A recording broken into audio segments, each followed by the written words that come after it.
Sophia Blunt from the third room shouted. Whoever has a wicked heart is wicked. Clara Young retorted coldly.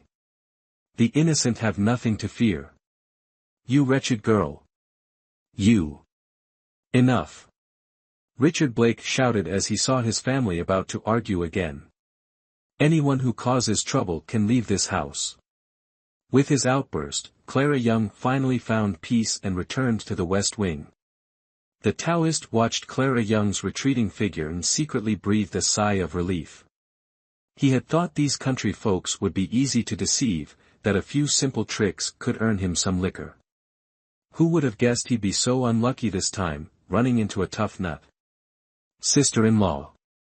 Daisy Blake hurried out to greet Clara Young as she returned, her eyes reddening at the sight of Clara covered in dirt. I've prepared hot water for you, please change and take a bath. How are you and Rose? Were you hurt? Clara Young grasped Daisy's hand, examining her two sisters-in-law with concern.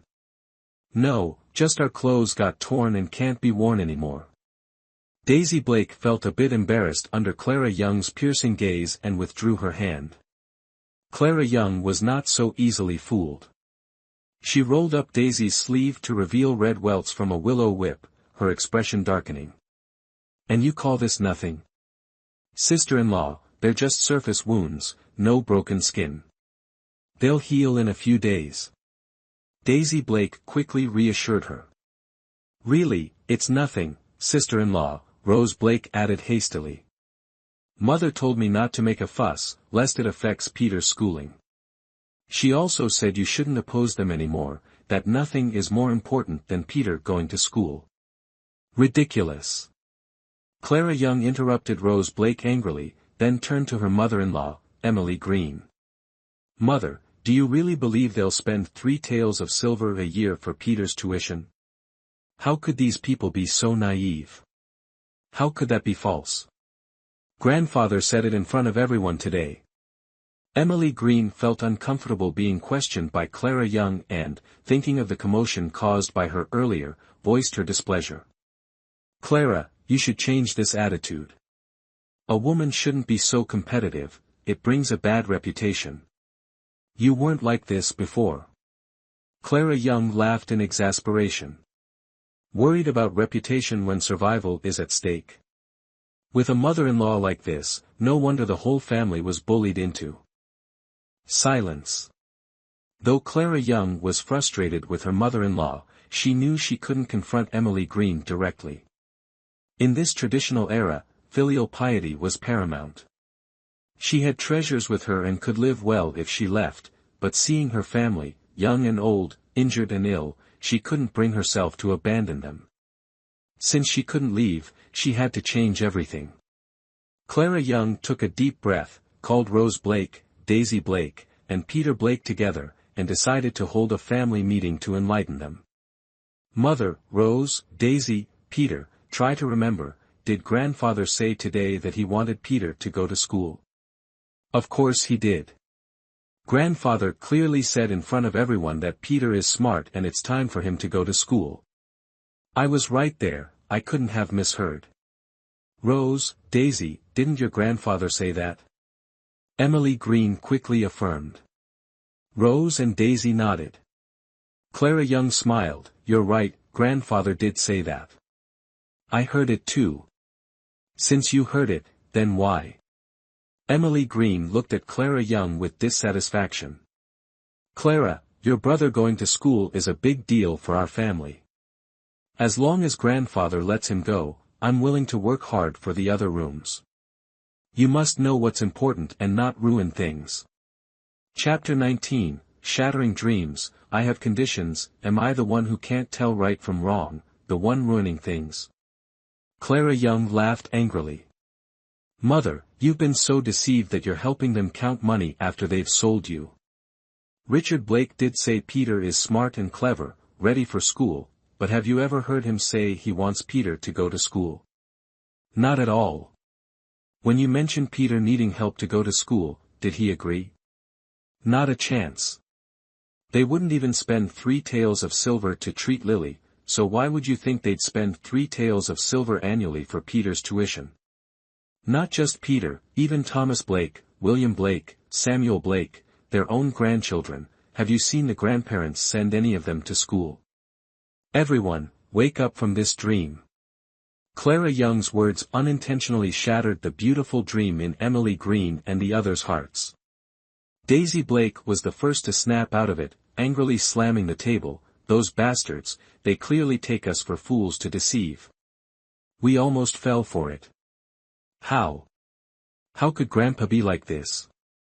How could he in front of everyone in the village? Rose Blake still didn't want to wake up from the dream.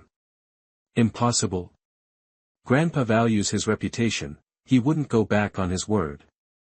Mother, he does care about his reputation, but he never agreed with you in the first place. It was all your assumption.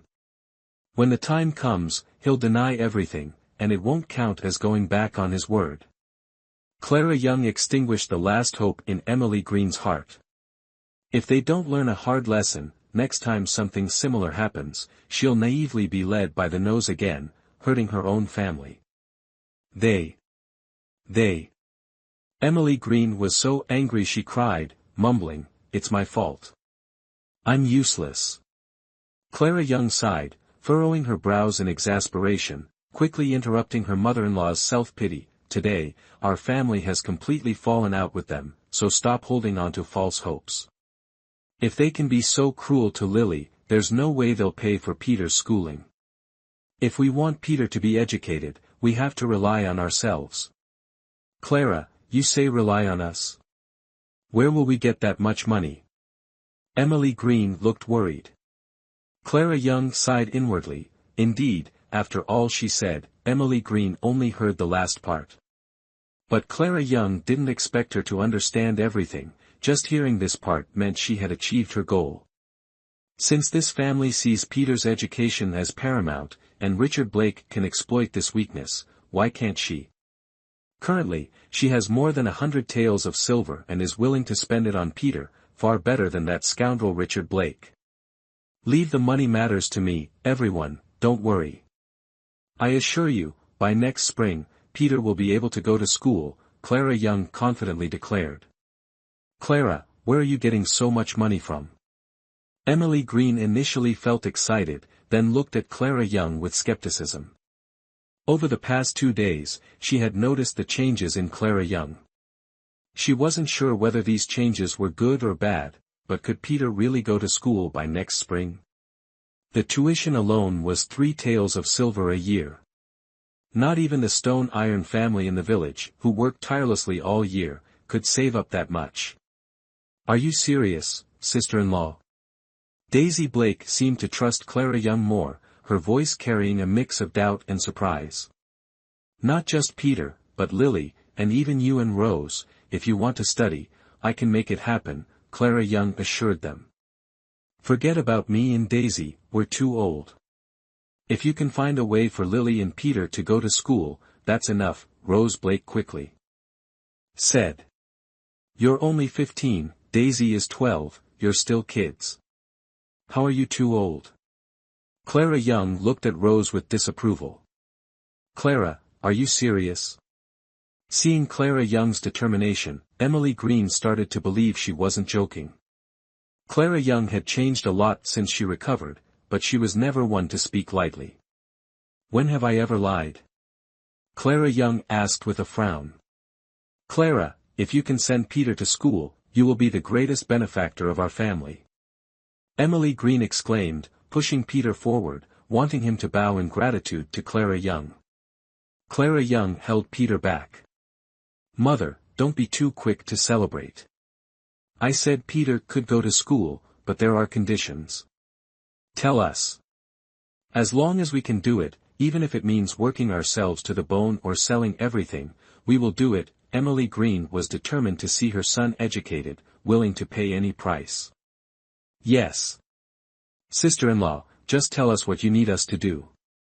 We'll listen to you. Daisy Blake said. We'll listen to sister-in-law, Rose Blake quickly added. As long as everyone cooperates with me wholeheartedly, follows my lead, and doesn't hold me back, it won't be difficult. Clara Young laid out her plan, ready to reveal the secret. We'll listen to sister-in-law, we won't hold you back. We'll do whatever sister-in-law says. Whatever sister-in-law asks, I'm happy to do it. Rose, Daisy, and Peter immediately expressed their willingness. Clara Young patted her brother-in-law's head, then looked at Emily Green. Mother, what about you? Rose, Daisy, and Peter, she wasn't worried at all. Even though Rose was gentle, she had her ways to handle things. She spoke so much and prepared so thoroughly, mainly to lure her mother-in-law, Emily Green, into a trap. Clara, listen to me too. Emily Green said. Mother, we're all family, so I won't hide anything from you anymore. Since you've brought it up, I'll speak first. Go ahead. The reason I had to say it like that is because I'm afraid you'll be swayed by a few nonsensical words from the Blake family and then interfere with my plans. Clara Young looked at Emily Green with determination. Emily Green's attitude wavered immediately, but the matter of wanting to split the family today is such a big issue. Mother, think carefully for yourself. If we don't separate, can our household survive? Clara Young rolled up Peter's sleeve to reveal his injury. Look at Peter's wound, and then look at Lily. If we don't separate, who knows if one day Peter might be beaten to death. By then, if he's gone, how will he continue his studies? Peter is still a son of the family, surely they wouldn't. Emily Green weakly defended. But even she knew her words lacked strength. Mother, wake up. They don't care about our household at all. Daisy Blake fumed at the thought of today's events. But splitting the family is a big deal, the clan leader must be a witness. Emily Green said helplessly. Chapter 20, Persuasion. Really want to scold Mother. Even if we need the clan leader to step in, so what? As long as you are determined, unlike today, I guarantee the family will be divided. Clara Young was very certain. We must split the family. Daisy Blake also sided with Clara Young, urging strongly. Emily Green still hesitated, unable to make up her mind. If your father knew, how would I explain this to him later? Mother, if father were alive, would he just stand by and watch us being bullied like this? Your father wasn't like that. If he were alive, they wouldn't dare. Emily Green thought of her late husband, and grief welled up. Why is my life so hard? Clara Young. Really want to scold Mom. Reluctantly, Clara Young had to play her final card. Mom, if we don't split the household, Peter won't be able to go to school. If Dad knows we're splitting the household so Peter can study, he will definitely support it. After all, Peter's education is a big deal, related to the legacy of our main family. Mom, you can't just watch Peter being sent off to the army like the others. This matter. As soon as she heard about Peter being sent to the army, Emily Green's face turned pale. She started wiping her tears, her lips trembling as she looked at Clara Young, unsure of what to say. Clara Young knew Emily Green was beginning to waver, so she continued, moreover, only by splitting the household will the money we earn stay with us. Otherwise, even if we earn a fortune, we would have to hand it all over to them, and Peter still wouldn't be able to study. Exactly. After we split, Rose and I can do more embroidery work and sell it at the market. If it's still not enough for school fees, I can work as a maid for the wealthy. I heard from Emma Ford that she knows someone who became a maid, receiving food and accommodation, and even 2 new sets of clothes each year. After a year, she earns a silver coin too. Daisy said excitedly, clearly having thought about this for a long time. I can also work. Rose quickly added. As long as Peter could go to school and succeed in the future, she was willing to do anything. However, these plans could only be realized after splitting the household. Otherwise, no matter how well they planned, the money wouldn't come to their main family's pocket. Emily Green, hearing her daughters, showed a hint of emotion on her face. If my health were better, I could also earn money by embroidering. Mom, Does that mean you agree to split the household? Daisy asked joyfully.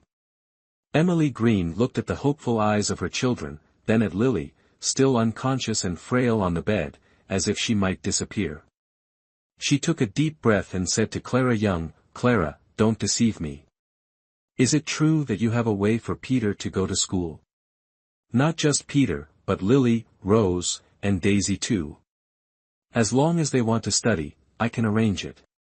I won't let Rose and Daisy sell themselves to be servants. Who knows what shady things happen in those wealthy houses? I wouldn't feel at ease or bear it. Mom, if you trust me, leave everything to me. I promise to give everyone a good life." Clara Young solemnly promised. "All right, Clara, I trust you. I'll listen to you in everything. We'll split the household." Emily Green finally made up her mind. Saying these words lifted a weight off her shoulders, perhaps because the future Clara Young painted was so appealing, it sparked a glimmer of hope in her heart. "Okay, then it's decided that we'll split the household," Clara Young concluded, however. "What is it?" Seeing Clara Young's troubled expression, Emily Green asked worriedly, "Clara, is this very difficult?" "Sister-in-law." Rose, Daisy, and Peter also looked at Clara Young with concern. At this moment, Clara Young had clearly become the pillar of the family. "It's not about splitting the household, but a little personal request of mine," Clara Young thought for a moment and said, "Mom, if I can do all the things I just mentioned, can you agree to 2 things for me? Don't say 2 things, if you can truly get Peter to school and let the whole family live well, even if it's 10 or 100 things, I'll agree." Emily Green thought Clara Young was troubled by the household split and Peter's schooling, but it wasn't, so what was there to worry about? "All right, I'll remember what you said. Rest assured, what I promise you, I'll definitely achieve." Seeing Emily Green agree so decisively, Clara Young secretly breathed a sigh of relief. "Sister-in-law, Rose, Peter, and I heard everything, will be witnesses for you, so Mom can't go back on her word," Daisy said cheerfully. "This damn girl. If she can really help the whole family live well and let Peter go to school, then I'd be willing to work like a horse or an ox for your sister-in-law. How could I go back on my word?" Emily Green laughed and scolded. "Me too." Rose quickly expressed her stance. Although she didn't know how her sister-in-law planned to help them escape the cramped rooms of the Blake family, seeing her sister-in-law like this, Rose Blake felt an indescribable sense of trust rising within her. As Daisy said, their lives couldn't get any worse than they were now. Following their sister-in-law might lead to a different life. At least, their sister-in-law had given them a full meal. "All right. From now on, I will officially take charge of our household. We won't mention the past anymore. From this moment on, everyone must follow my instructions. Whatever I say, you do. No hesitating, no dragging your feet. Understood?" Clara Young said sternly. "Understood," everyone responded in unison. "Very well, to celebrate the successful conclusion of our first family meeting, I declare that today we will have chicken to celebrate." Clara Young smiled. She had just picked some mushrooms from the mountain, perfect for making chicken and mushroom stew. Kill a chicken? No way. Emily Green was so shocked by Clara Young's words that she nearly fainted and hurriedly objected. Rose Blake was about to speak up, but when she met Clara Young's sharp gaze, both mother and daughter fell silent. "Mom, Rose, you both just agreed to listen to our sister-in-law, and now you want to go back on your word?" Daisy Blake pouted in dissatisfaction, then looked at Clara Young with determination. "Sister-in-law, tell me which one to kill, and I'll get the knife." If the second branch of the family could eat chicken, why couldn't they? Their sister-in-law dared to say it, and she dared to follow through. She believed their sister-in-law would not let their branch suffer. No need to ask why, she just believed. Have Peter choose. Peter fed the chickens every day, so he knew them best. Chapter 21, Clara Young. Are you threatening me? Oh. We've killed the chicken to eat. Peter exclaimed joyfully, pulling Clara Young and Daisy outside. Emily Green and Rose Blake watched the three of them leave, filled with worry but unable to speak. Finally, Rose Blake gritted her teeth, "Mother, I'm going to boil some water." The eldest sister-in-law had made up her mind, and persuading her was useless. If that's the case, she would shoulder everything with her. Emily Green. Watching her obedient eldest daughter leave, Emily Green moved her lips but ultimately said nothing. She just sat beside her youngest daughter, who was still unconscious on the bed, and sighed heavily. Clara Young had killed before. Killing a chicken was nothing, as easy as turning a hand, causing no commotion at all. Moreover, Daisy Blake and Peter Blake, though encouraged by Clara Young, were still children and doing something naughty for the first time, so they were a bit scared and didn't dare make noise. Once Clara Young finished preparing the chicken, the two quickly cleaned up the scene, trying to make it seem like nothing happened, their cautious demeanor amusing Clara Young. "Daisy, from today onwards, keep 5 eggs each day. Each of you eats one, and the rest you give to them," Clara Young instructed while cleaning the chicken and cutting it into pieces to put in the pot. She then took 5 eggs from the nest, washed them, and put them in the pot to boil, asking Rose to watch the fire, while she washed her hands and advised Daisy.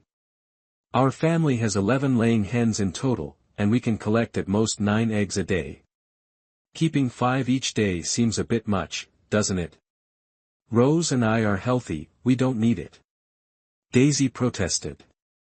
She had no objections to secretly keeping a few eggs each day for their mother and siblings to nourish themselves. If her mother hadn't stopped her before, she would have done this long ago. But keeping 5 eggs every day seemed too blatant. If the East Wing discovered it, it would be troublesome. "Don't worry, if I tell you to keep 5, then do it. If the East Wing asks, I'll handle it," Clara Young assured, patting Daisy Blake's shoulder. "No need to hide it, just eat comfortably." "All right, I'll listen to you." Daisy Blake gritted her teeth and nodded. If they dared to kill and eat a chicken, what were a few eggs?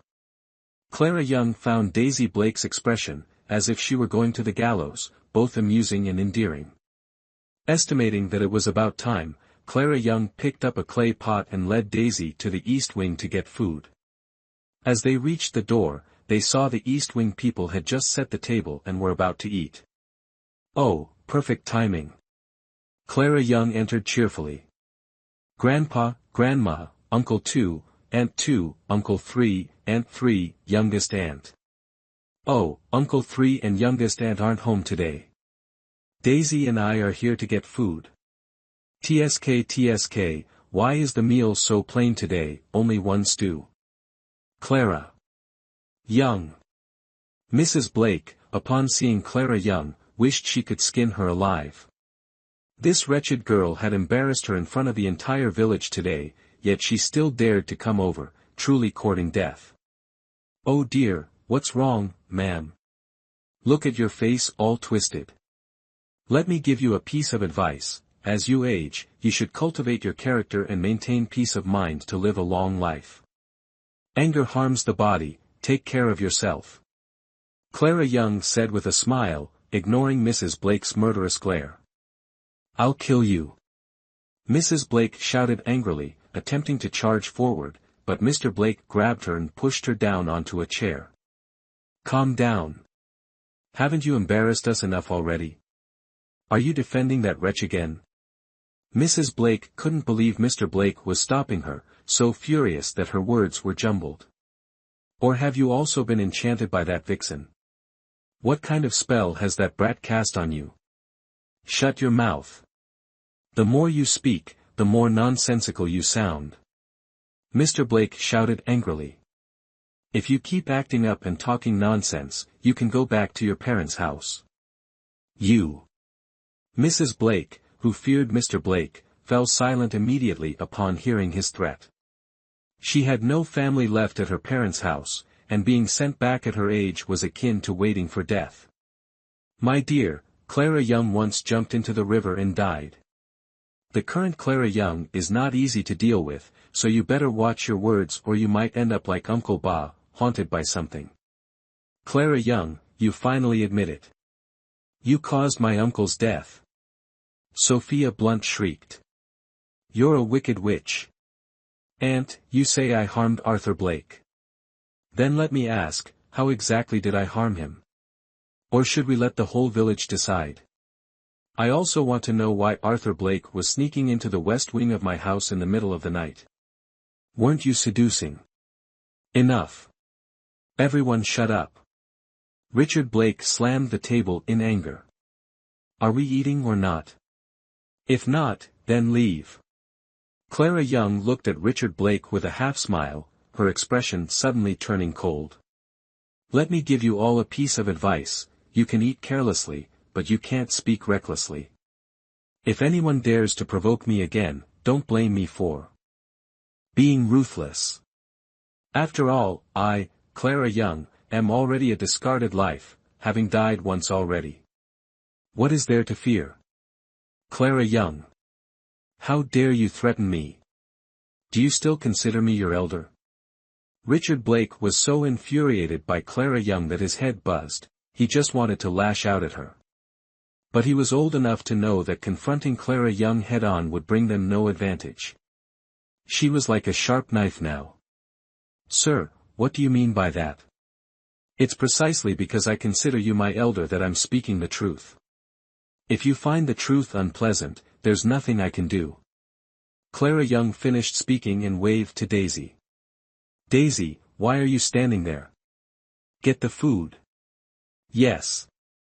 Daisy quickly moved to gather the dishes from the table, noticing that the Blake family sat silently, not daring to stop her. She admired her sister-in-law as if she were a flood breaking through a dam. Sister-in-law, I've finished. All right. Clara Young nodded, then cheerfully looked at the elder.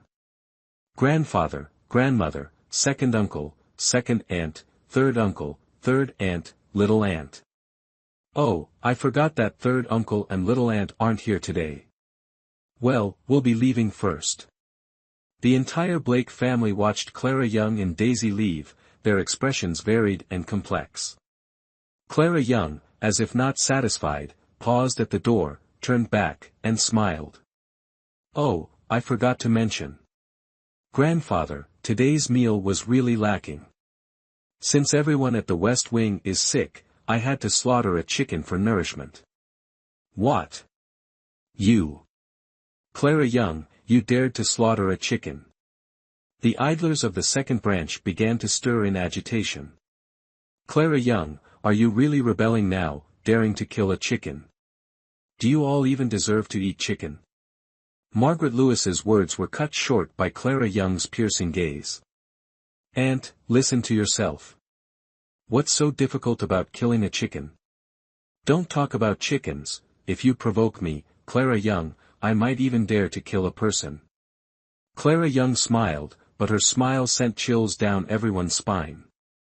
At this moment, no one dared to doubt Clara Young's words. I didn't just kill one chicken, I also boiled 5 eggs. From today onwards, the West Wing will eat 5 eggs every day to nourish themselves until Lily and the others recover. Clara Young looked at the resentful yet helpless eyes in the dining hall, feeling immensely satisfied inside. After all, the doctor said they are too weak and need careful treatment, lest we spend more money. I'm just following the doctor's advice. The kind master surely wouldn't want anything to happen to the West Wing, right? All right. I know about this now. Get your food and go back. Richard Blake angrily clenched the edge of the table, veins bulging as he struggled to restrain his anger and not lash out at Clara Young. Then I won't disturb your meal any longer. Enjoy your meal. Seeing she had provoked them enough, Clara Young smiled and turned to leave. How can this be? Once Clara Young and Daisy Blake left, Richard Blake couldn't hold back any longer and slammed the table in anger. That damn woman, does she want to ruin the Blake family? Elizabeth Blake began to wail. Just thinking about Clara Young daring to boil eggs and kill a chicken felt like a stab to her heart, causing her immense pain. Their family only dared to slaughter chickens during the new year, never wasting like this on ordinary days. Grandfather, the people in the West Wing are outrageous. Do those lowly ones deserve to eat chicken? Thomas Blake, the eldest grandson, caught his wife Jennifer Parker's glance and immediately showed indignation. Jennifer is pregnant with our family's eldest grandchild and hasn't even had chicken for nourishment. I don't mind, but with grandparents as the elders not having any, how could I, as a younger, dare to overstep? Jennifer Parker seized the opportunity. Did you hear that, dear? Did you hear that? Elizabeth Blake echoed Jennifer Parker's sentiments. Jennifer is indeed a well-bred and understanding lady, unlike that wretched Clara Young. Father, mother, we must find a way to deal with those in the West Wing. Margaret Lewis, long envious, chimed in, today they dared to eat chicken, who knows if tomorrow they'll slaughter a pig. At this rate, won't they ruin the whole family? Exactly, father, we all know you are kind, but those in the West Wing are too much, not respecting their elders at all. Sophia Blunt from the third branch added, we can't keep enduring this, letting us live in constant unrest. Say something, old man. Mrs. Blake urged. What is all this noise? Mr. Blake sternly glared at everyone in the dining room, eat. He then picked up his chopsticks to eat, but seeing the pot of soup with just a few floating vegetables, the veins on his forehead twitched. Just soup left, how can we eat? William Blake grumbled. Bang! Mr. Blake angrily slammed his chopsticks on the table, shouting, if you don't want to eat, then get out. After speaking, he angrily walked away. Mother, what's wrong with father? After Mr. Blake left, Sophia Blunt cautiously asked Mrs. Blake. What else could it be? Isn't it because of that wench from West Wing who made him angry? Mrs. Blake said venomously. Mother, father won't just let this go, right? Margaret Lewis frowned. We don't have many chickens, and if we keep indulging like this, by the time Jennifer gives birth, there won't be any eggs left. What can we do if he doesn't let it go? Even though she was furious, Mrs. Blake dared not act rashly, fearing Mr. Blake would send her back to her family. Her family had no one left, and at her age, being sent back would mean waiting to die. Mother, don't say that. Jennifer Parker rolled her eyes, stepped forward, and held Mary's hand, saying, whether I eat eggs or not doesn't matter. Don't make things difficult for grandmother. Besides, Rose is already 15, at the age of marriage, and Daisy is 12, not long before she reaches marriageable age. Don't let these small matters ruin their reputations, making it hard for them to marry into respectable families. Those two wenches want to marry into respectable families. Mary interrupted Jennifer Parker angrily, scolding, I'm not blaming you, but you're too kind, defending them even now. They are family after all, Jennifer Parker sighed. You see them as family, but they don't see you as family. Mary snorted coldly. Mother, please stop, speaking of Rose's marriage, it reminds me of something. Sophia Blunt, listening to Mary and Jennifer Parker's conversation, cleared her throat. What is it? Jennifer Parker, seeing that she had stirred things up enough, pretended to be curious and looked at Sophia Blunt. My nephew, Josh, is also of marriageable age. The other day when I visited my family, my sister-in-law asked if there was any suitable girl for him, Josh. Are you talking about your nephew who became mentally impaired due to a high fever when he was young? Mary said, I remember he's in his 20s now. Sister-in-law, what do you mean? Josh did have an illness when he was young, but he's much better now. Besides, what's wrong with being a bit older? Older men cherish their wives more. Moreover, my brother's family has several dozen acres of good land, 2 strong oxen, and Josh is their only son. Many families are eager to marry their daughters to him. Sophia Blunt said with a guilty look. Why not marry your own daughter, Laura Blake, to him and strengthen the family bond? Margaret Lewis thought disdainfully. Others might not know what kind of person Josh Blunt is, but Margaret Lewis, being from the same village, knew well. Not only did he have mental issues, but he was also like a rabid dog, biting people randomly. A girl in the village was dragged into a haystack by him. It was said her body was bitten so badly that she died the same day. However, thinking about the wench Rose Blake from West Wing soon having to marry him and being tormented to death, Margaret Lewis felt quite satisfied. She wasn't foolish enough to reveal the truth. Chapter 23, The head of the family. Sophia Blunt looked at Elizabeth Blake and asked, "Mom, what do you think about this?" Elizabeth Blake quickly calculated in her mind. The Josh Blunt family is wealthy, and if this marriage goes through, the bride price will certainly be substantial. Thinking about marrying off Rose Blake and receiving a large sum of money eased Elizabeth Blake's anger. She didn't care if Josh Blunt was sick or old. Moreover, if Josh Blunt had no issues, why would the Tran family be interested in someone like Rose Blake? "Mom, my sister-in-law said that if this goes well, the bride price will be significant," Sophia Blunt urged as she saw Elizabeth Blake's interest. "I'm also thinking about West Wing. Our eldest sister-in-law is sickly all year round. If Rose marries well, she can help her family. Don't you agree?" It truly is a good marriage proposal, Elizabeth Blake thought, feeling regret over the money she had spent today. In that case, go to West Wing and discuss it. "Yes. I'll go right away." Sophia Blunt, feeling as if she had received a royal decree, hurried to West Wing after Elizabeth Blake agreed. Laura Blake, the eldest daughter who had been sitting quietly next to Sophia Blunt, visibly sighed in relief. Jennifer Parker noticed Laura Blake's expression and smirked, finding even the hard-to-swallow cake more palatable. A few days ago, if she hadn't overheard Sophia Blunt arguing with Arthur Blake in a room about Laura Blake and Josh Blunt's marriage, she wouldn't have known this secret and wouldn't have been able to use it today. Those wretched Clara Youngs dared to compete with her. Let's see how they spell regret. Clara Young and Daisy Blake brought food back to West Wing and heard that Lily Blake had woken up. Clara Young hurried to visit sister-in-law. As soon as the little girl saw Clara Young, tears began to fall. "Sister-in-law is not a monster, boo-hoo. Lily doesn't want sister-in-law to be taken away." "Don't worry, sister-in-law is fine and won't be taken away," Clara Young reassured her, gently holding Lily Blake's small hand. "Lily woke up and didn't see you, she kept asking for you, saying you were taken by bad people and asked us to rescue you," Rose Blake said tearfully, looking at her pale-faced younger sister on the bed. "Lily, don't cry anymore. Sister-in-law isn't easily kidnapped by bad people." Seeing everyone with red eyes, Daisy Blake quickly laid out the food on the table. "Look. Sister-in-law brought food for us.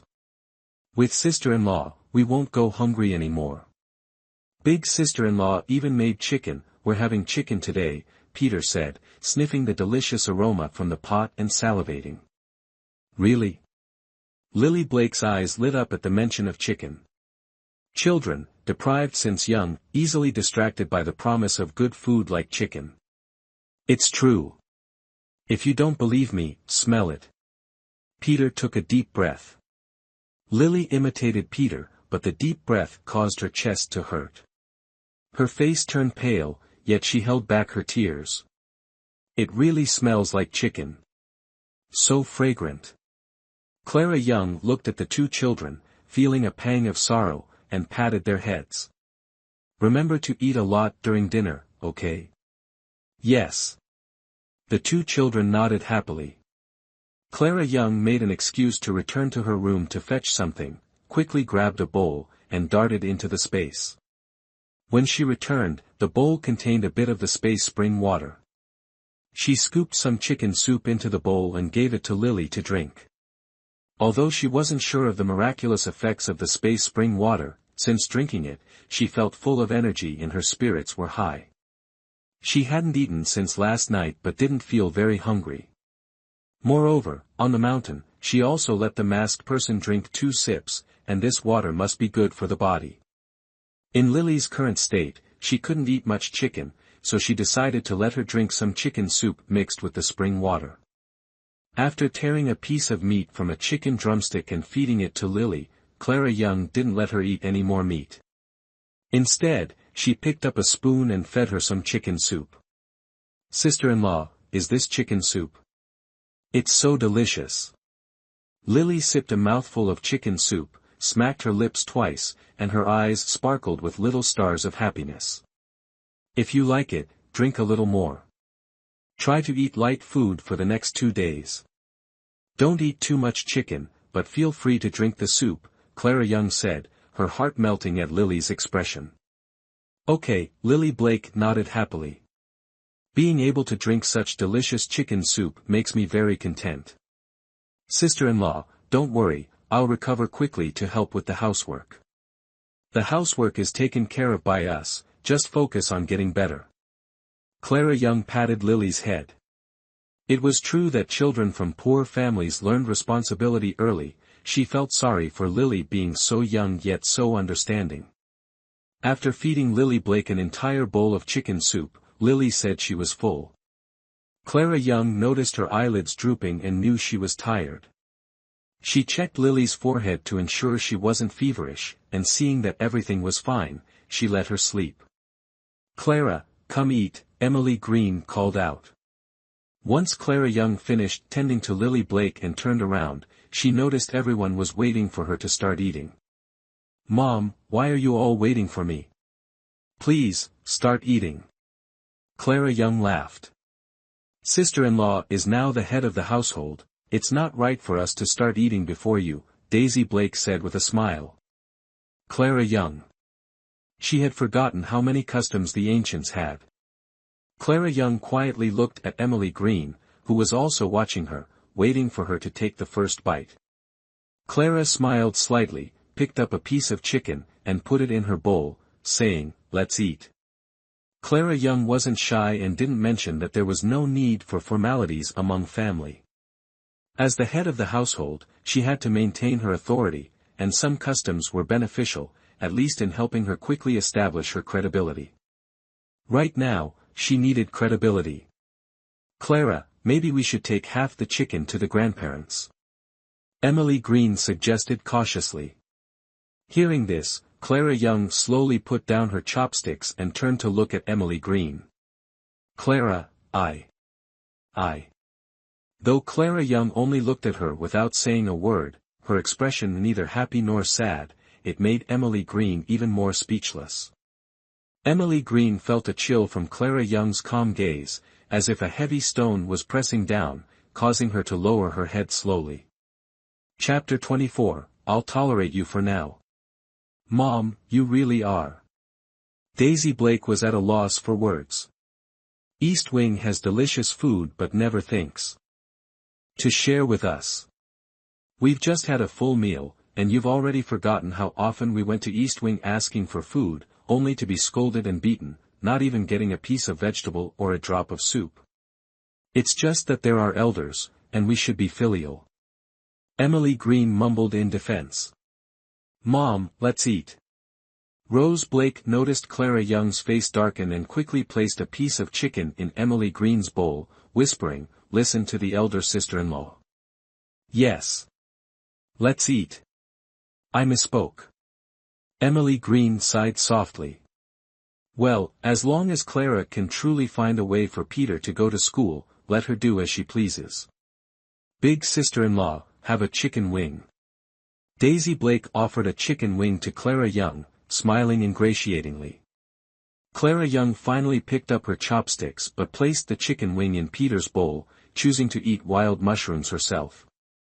The wild mushrooms, free from pollution and simmered with naturally fed chicken, were fresh and flavorful, even better than the chicken itself, Clara thought. Elder sister-in-law, you should eat some chicken too, don't hold back, Peter said thoughtfully, his small mouth full. Yes, Peter, be good and eat more. Clara Young smiled, her earlier discomfort dissipating. Although Emily Green had handed over the household management to her and agreed to split the family for Peter's education, Clara Young knew changing Emily's ingrained mindset wouldn't happen overnight. It would take time and patience. A large old hen weighing 7 to 8 pounds, along with wild mushrooms, eggs, and food brought from the canteen, was enough to fill everyone's stomachs. Clara Young wasn't very hungry, but seeing everyone enjoy the meal made her appetite grow, and she managed to eat an extra corn cake with the chicken soup. As they were enjoying the meal, Clara Young heard a noise outside and narrowed her eyes. Those people were impatient, arriving so soon. Sophia Blunt entered, immediately catching the aroma of chicken soup. Seeing the main family gathered around the table, with not only chicken and vegetables but also corn cakes and eggs, everyone eating heartily, made her eyes burn with jealousy. Since marrying into the Blake family, she had only eaten a few eggs during her pregnancy. Because she only gave birth to daughters, Elizabeth Blake didn't even allow her eggs during confinement. During festivals, when the family cooked chicken, she only received chicken skin and neck, unlike the main family, who ate plenty of chicken. The more she thought about it, the more unfair it seemed. But remembering her purpose for visiting West Wing, Sophia Blunt rolled her eyes and said with a smile, "Big sister-in-law, you all are having a meal." Emily Green was about to greet her when Clara Young lightly coughed. Emily glanced at Clara Young, then lowered her head, pretending not to see Sophia Blunt. Sophia Blunt. Emily Green, you frail thing, you've done quite well already.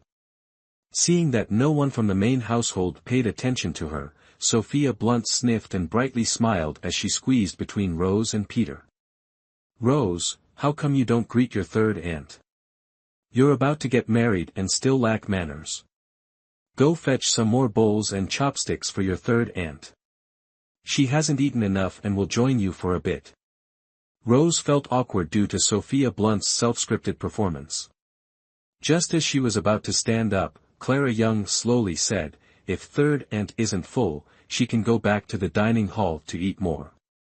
We in the West Wing don't have extra dishes to entertain outsiders." Young. Clara, look at what you're saying.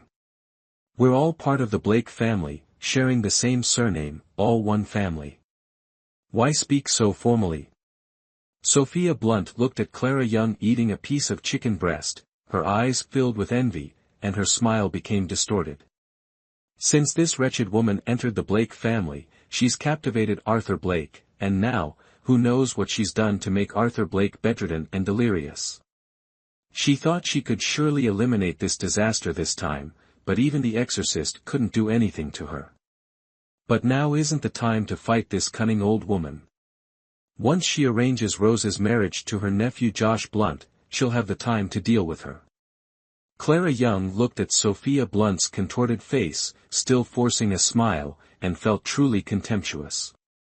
With acting like this, she wants to play the villain. It's better to keep things clear. Even blood siblings have to settle accounts, let alone us who have no relation. Clara Young looked at Sophia Blunt, half smiling. "Clara, third aunt knows you're upset with her because of today. It's true that third aunt wrongly blamed you." Sophia Blunt forced a smile and said, "I just found out my husband sleepwalks. Who knew he'd have an episode and insist he saw a ghost, which led to today. I'm here to apologize to you all. Rose, Daisy, clear the table. Save the remaining chicken." "For Lily's soup," Clara Young said as she noticed Sophia Blunt eyeing the chicken on the table and set her chopsticks down to give instructions. "Yes." Upon hearing this, Daisy immediately took the chicken dish away, and Rose quickly cleared the remaining dishes before following her outside, while Peter wiped the table clean. Sophia Blunt looked at the spotless table in an instant. "Hey, I haven't eaten yet. At least save me a chicken leg." "Third aunt, that's for making soup for Lily. Are you planning to compete with her for food?" Clara Young frowned, showing her displeasure, and looked at Sophia Blunt with a cold gaze. "No, not at all. I wouldn't compete with Lily." Sophia Blunt swallowed hard and forced a smile. "I was just joking with everyone." Clara Young, humph. Sophia Blunt. That wretched girl. She really infuriates me. Just wait, when you fall into my hands, I'll see if I don't skin you. Sister-in-law, I have something I want to discuss with you privately. Sophia Blunt shifted her focus. The matter of Rose's marriage couldn't be known by that meddling Clara Young, or she might ruin her plans. As long as Emily Green agrees first, once the marriage is settled, no matter how clever Clara Young is, she won't be able to do anything. Having made up her mind, Sophia Blunt became even more attentive to Emily Green. Everyone knew Emily Green was meek, and persuading her seemed as easy as turning a hand for Sophia Blunt. Emily Green looked at Clara Young, seeing her still sitting motionless, she awkwardly said to Sophia Blunt, "Third aunt, just say what you need to, Clara isn't an outsider." Chapter 25, If you're so capable, then flaunt it.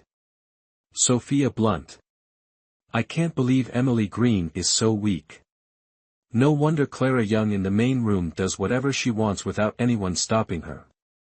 Elder sister-in-law, it's really nothing, just the illness of third brother. Sigh. Why is my life so miserable? Sophia Blunt said, her eyes reddening as she used her sleeve to wipe her tears. How is third brother's illness? Seeing Sophia Blunt cry, Emily Green became flustered and followed up with a question. The Taoist priest said he was possessed by something, constantly having a high fever and speaking nonsense. He gave me a talisman and said I needed to burn the clothes he wore yesterday at the haunted place to call back his soul. I was afraid people would misunderstand. Sophia Blunt glanced meaningfully at Clara Young. Hearing Sophia Blunt's words, not only did Clara Young's expression darken, but so did Emily Green's. Widows' houses are always full of gossip, especially when there are two widows and a daughter like Rose who is of marriageable age. If last night's events were to spread, regardless of the truth, it would be like throwing a bucket of dirty water on them. Third brother is truly useless. Although she was very angry inside, Emily Green, being naturally timid, couldn't bring herself to say anything harsh. It took her a while to finally mutter a sentence. You're right, elder sister-in-law. This illness of third brother needs immediate treatment, Sophia Blunt said ambiguously. Third uncle's bad habits need to be treated properly. Otherwise, this time he might lose his soul, and next time, who knows, he might lose his life, Clara Young said nonchalantly. Charles Blake. How can you talk like that? Are you cursing your third uncle to die? Sophia Blunt exploded upon hearing Clara Young, unable to hold back her anger. Aunt, I didn't mean it that way. I'm concerned about third uncle's health. People say we have 3 souls, and losing one is no small matter. A soulless person is like an empty shell, Clara Young explained thoughtfully. Clara is just worried, Emily Green quickly interjected, seeing Sophia Blunt's unpleasant expression. Oh. Hearing Emily Green's words, Sophia Blunt immediately took advantage, grabbing Emily Green's hand and lamenting until Emily agreed to let her go to the Western Temple to burn offerings and call back the soul. Elder sister-in-law, that aunt is truly troublesome. As soon as Sophia Blunt left, Daisy Blake came over to complain, how does she even have the face to bring this up? She had been eavesdropping outside, fuming with anger. Let it go, don't be angry, people like that aren't worth it. Clara Young pinched Daisy Blake's puffed-up cheeks and thought about what Sophia Blunt said, a slight smile appearing on her lips. The purpose of her visit this time might not just be about calling back Arthur Blake's soul. But regardless of what she or the people in the eastern courtyard wanted to do, Clara wasn't worried. She was concerned they wouldn't do anything at all. Otherwise, her performance at the dining hall today would be in vain.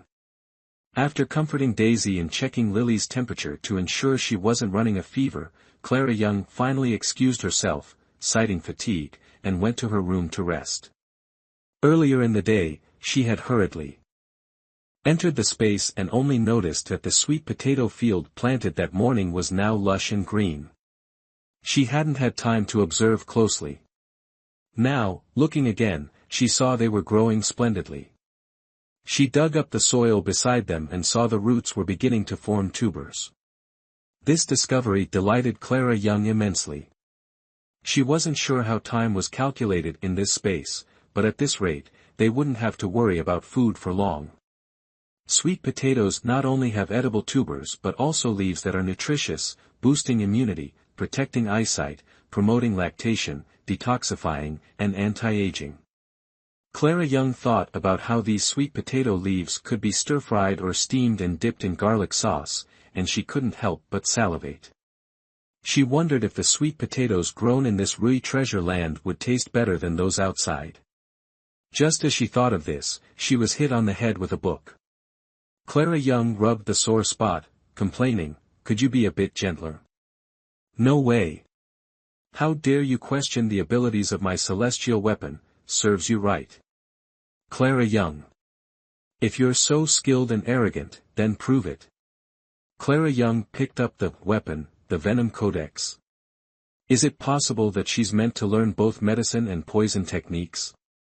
Clara Young rubbed her head, still aching from being hit, and attempted to open the book, only to find that the Venom Codex couldn't be opened at all. Clara Young, what is this? Could it be a fake book? The Venom Codex is no ordinary book. You must have studied at least 3 medical texts before you can practice it. Clara Young, so that's how it is. Including The Way of the Needle, Clara Young now had 4 books in her possession: The Way of the Needle, The Herbalist's Grimoire, Pulse of Life, and the Venom Codex. Among these, she had already mastered the theory of the Way of the Needle and had practiced it once. She just needed to continue practicing to become proficient. As for the Herbalist's Grimoire, she had only skimmed through it once and recognized some common herbs.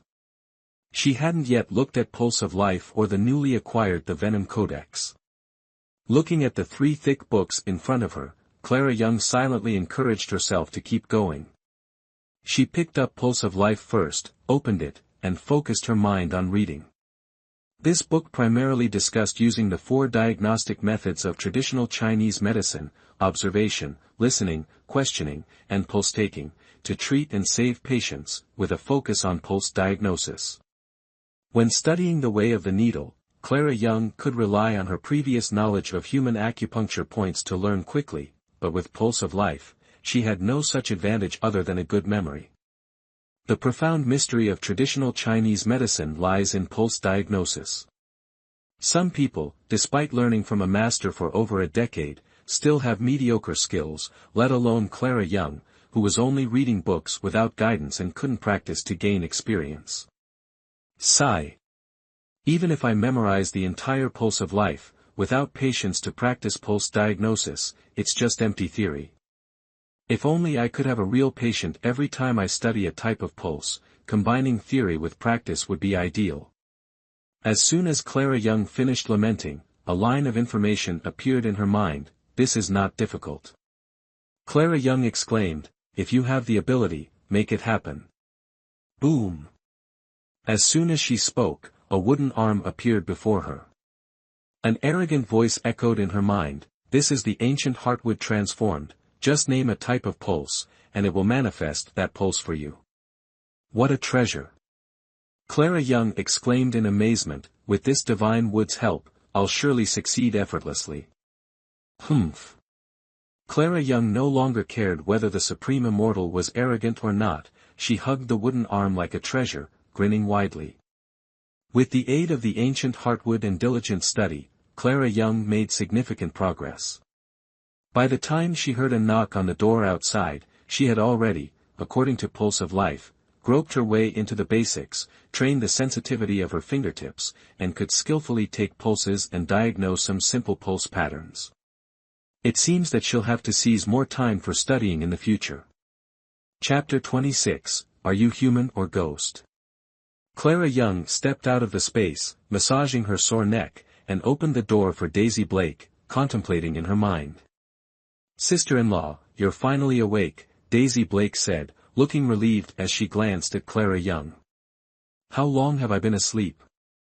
Clara Young asked, noticing the sky outside gradually darkening. 3 full hours, Daisy Blake replied, looking worried. "Sister-in-law, are you ill? Why does it seem like she still looks so tired after waking up?" "No, I'm perfectly fine." Clara Young smiled at Daisy Blake. Is it time for dinner? Let's go to the dining hall. And get some food. Actually, I'm not that hungry, Daisy Blake said. I was just worried about you, afraid something might be wrong. Even if you're not hungry, you should eat. Let's go. Clara Young gently pinched Daisy Blake's cheek with a smile. Children need to eat as they grow, and the Blake family was already harsh by only allowing 2 meals a day. Skipping one more meal would be unusual. Later, when getting food, she needed to provoke the East Wing people a bit, so they would act quickly. Then she could split from the family and provide proper nutrition with 3 meals a day for the kids. It was disgraceful how everyone in the family was malnourished like this. However, the reaction from the East Wing people left Clara Young very disappointed. As usual, Clara Young led Daisy Blake to the dining hall, greeting everyone with a smile. But the Blake family members had no reaction. Even William Blake and Samuel Blake, who were usually loud, remained silent, making Clara Young feel bored. Sister-in-law, you're amazing. The East Wing people are afraid of you. As soon as you entered, they went silent. Did you see Samuel Blake? He's usually so arrogant. This time he didn't even dare to make a sound. On the way back, Daisy Blake excitedly said. Clara Young shrugged, smiling without saying anything. Daisy Blake was just a child and only saw the surface. Unusual behavior often indicates deception. Samuel Blake was indeed very well behaved today. He didn't even look at them after they entered the dining hall. But Clara Young keenly noticed a hint of smugness in Samuel Blake's eyes, a feeling worth pondering. And Mrs. Blake. This old woman usually treated the West Wing people harshly, never showing a kind face all year round. The only time Clara saw her act kindly towards the West Wing was after Charles Blake's sacrifice when Emily Green handed over the compensation money to her. This time, the way she looked at Clara and Daisy reminded Clara of that compensation incident.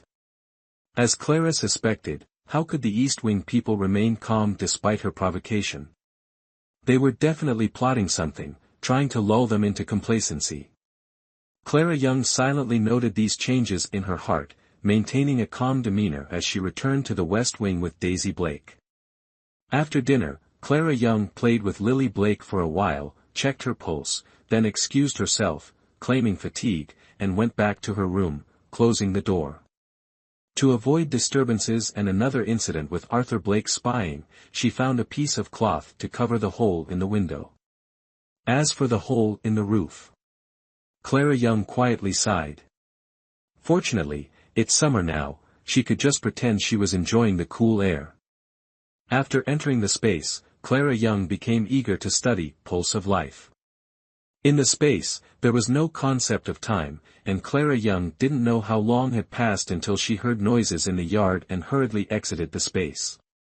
Sophia Blunt entered the yard, muttering to herself while holding the clothes Arthur Blake wore last night. Under the moonlight, Clara Young clearly saw the malicious look in her eyes and couldn't help but smirk coldly. Thanks to the space, she felt her senses had been significantly enhanced, otherwise, she wouldn't have heard the commotion when Sophia Blunt approached the West Wing or seen her expression so clearly in the dark. Ah! Sophia Blunt suddenly looked up and, upon seeing Clara Young standing at the door, screamed in fear, "Are you human or a ghost?" No wonder Arthur Blake was so frightened last night, now she felt her heart pounding in her throat.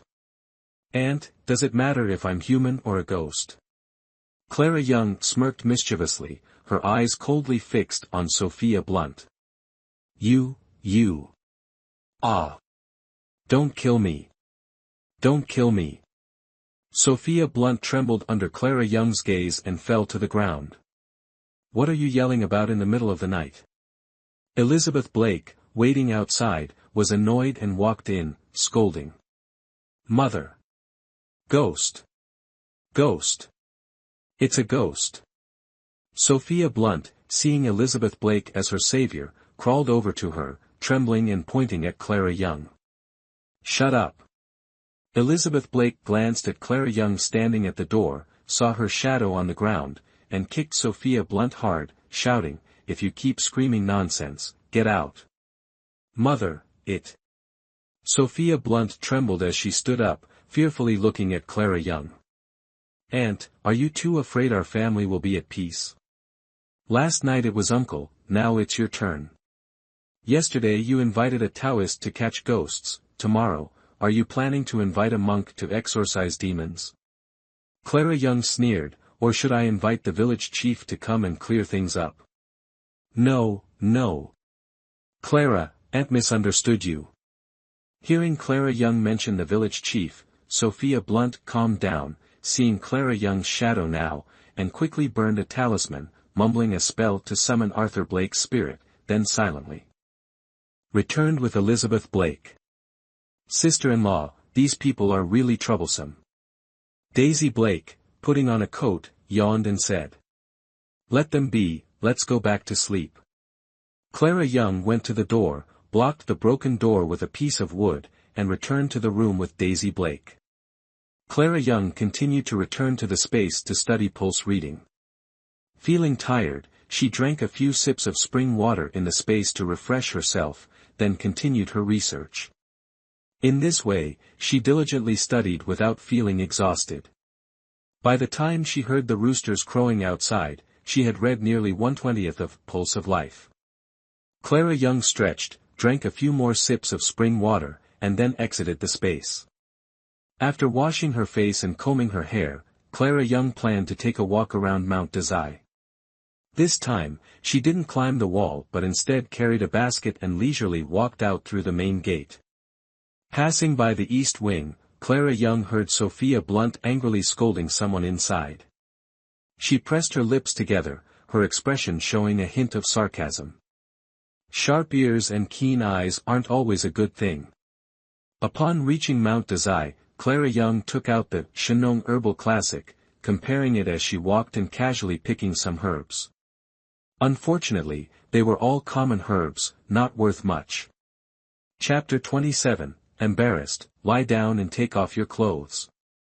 It's said that deep within Grand Manor, there are numerous rare medicinal herbs, but that remote mountain area is also home to many fierce beasts.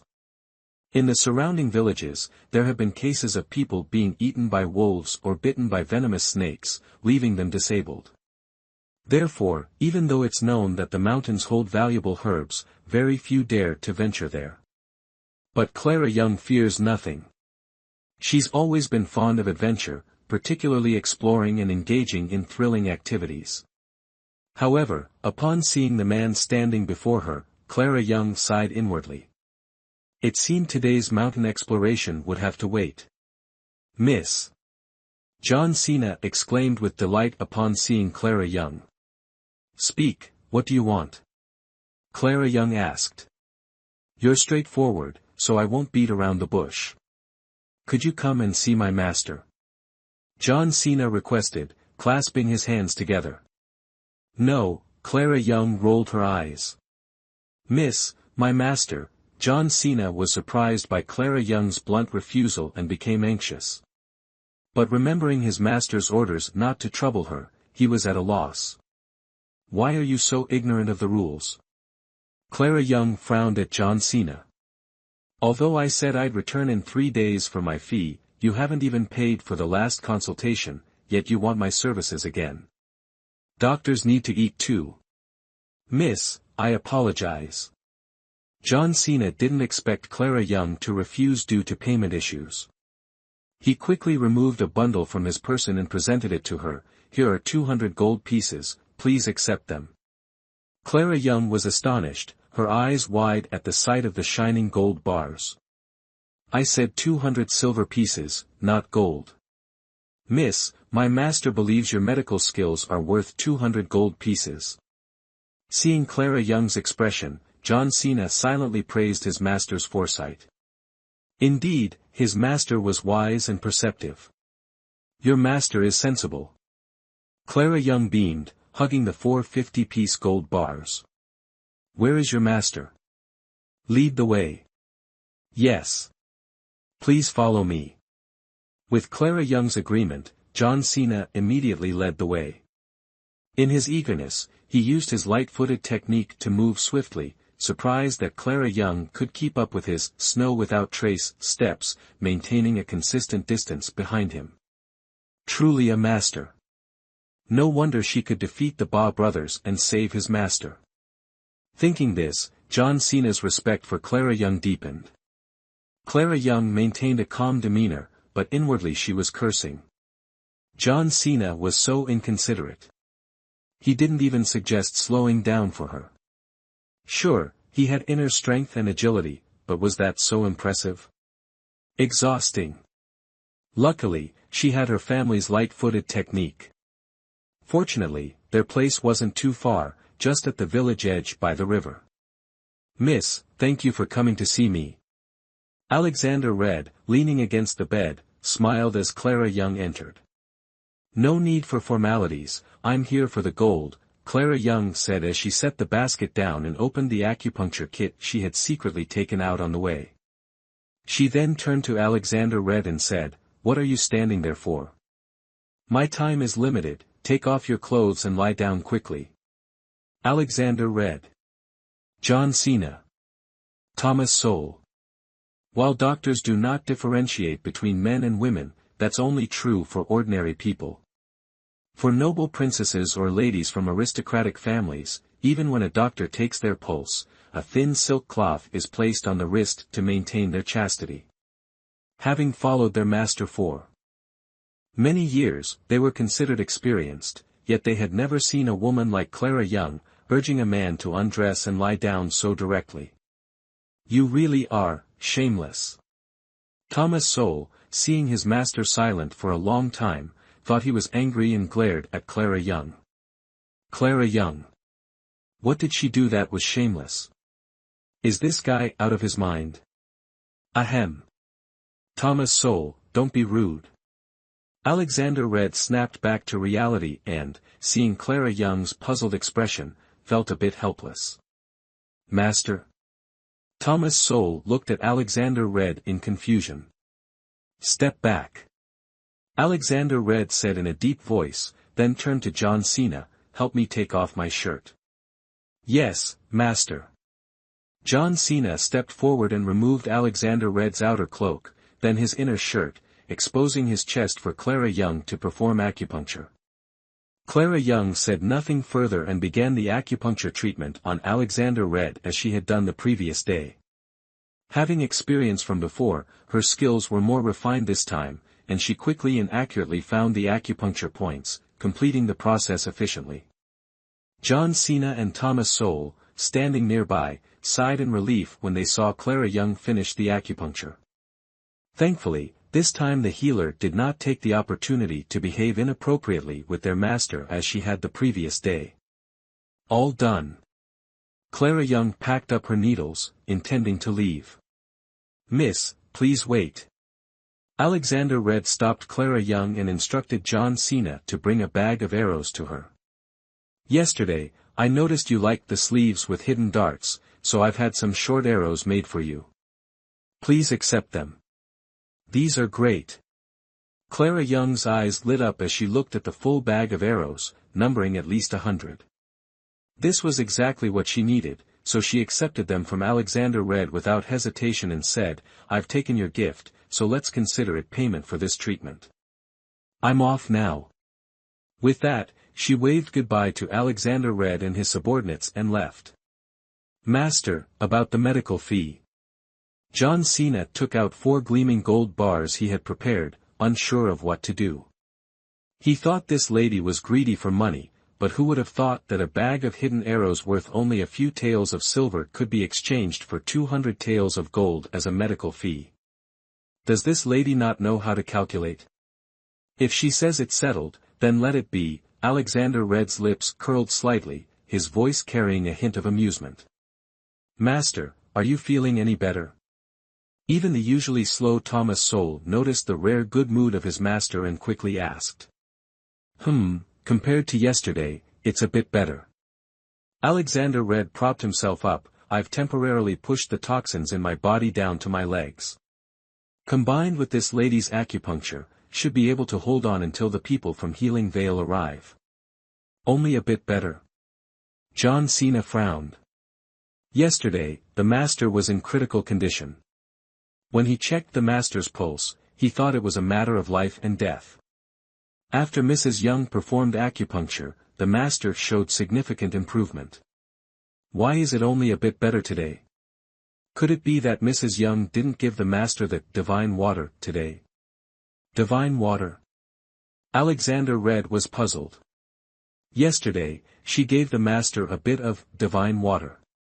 At the time, John Cena and I didn't know what she gave the master. Could that water really have a miraculous effect on the poison in the master's body? Thomas Sowell excitedly wanted to chase after Clara Young. I'll go find her and make her hand over the divine water. Chapter 28, Reckless, Punished, Thomas Sowell. Don't be rash. John Cena immediately stopped Thomas Sowell. John Cena, you're stopping me at this moment. Thomas Sowell said excitedly. Reckless. Alexander Red scolded coldly, his breath unstable, coughing. Master. I acknowledge my mistake.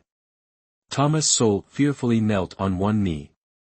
Although he admitted his mistake, he didn't feel he was wrong. Knowing that Clara Young had the divine water to save the master, he had to retrieve it for the master, even if it meant defying orders and facing execution. His life was worthless, but if sacrificing it could save the master, it was worth it. Thomas Sowell, listen to the master. Mrs. Young can only be befriended, not offended. Before the people from Healing Vale arrive, the master still needs her treatment. John Cena explained to Thomas Sowell. Thomas Sowell was hot-tempered and impulsive. If not explained clearly, he might cause trouble for the master and offend Clara Young. But what if she refuses to give the divine water to the master? Thomas Sowell was still worried. If she refuses, she has her reasons, Alexander Red said coldly. Thomas Sowell, do not act on your own, understand? Master. Did you hear me clearly? Yes. I will obey. Thomas Sowell bowed his head, his voice choked with emotion. Go and accept your punishment. Yourself, Alexander Red said, closing his eyes. Despite the excruciating pain caused by the toxins in his body, he showed no sign of discomfort. Thomas Sowell wiped away his tears and went to receive his punishment. Master, should I prepare some money to ask Mrs. Young for an antidote? John Cena asked. Do you really think she's greedy for money? Alexander Red questioned. Without waiting for John Cena to reply, he continued, she is indeed greedy, but not entirely. Otherwise, she wouldn't have refused a fee for treating a patient just because of a bag of short-lived arrows. This Mrs. Young is truly unpredictable, John Cena replied cautiously, recalling Clara Young's behavior earlier. He added, moreover, she has no internal energy, yet her agility is remarkable. I don't know what technique she uses, but it rivals my Everwinter skills. How could someone with such abilities be content to live in a remote place like Stone Bridge Village? It's quite strange. Although the master didn't allow them to investigate Clara Young, Stone Bridge Village was small, and the incident with the Blake family yesterday quickly spread throughout the village. John Cena didn't need to inquire to know everything. Regardless of her reasons, she has her own motives. Everyone has secrets they don't want others to know, as long as she doesn't harm us, Alexander Red said. Understood. John Cena replied. We owe her a favor, so let Thomas Sowell look after her discreetly. But with Thomas Sowell's temperament. John Cena worried, fearing Thomas Sowell might offend Clara Young and delay the master's treatment. Thomas Sowell's temperament needs refining. Yes.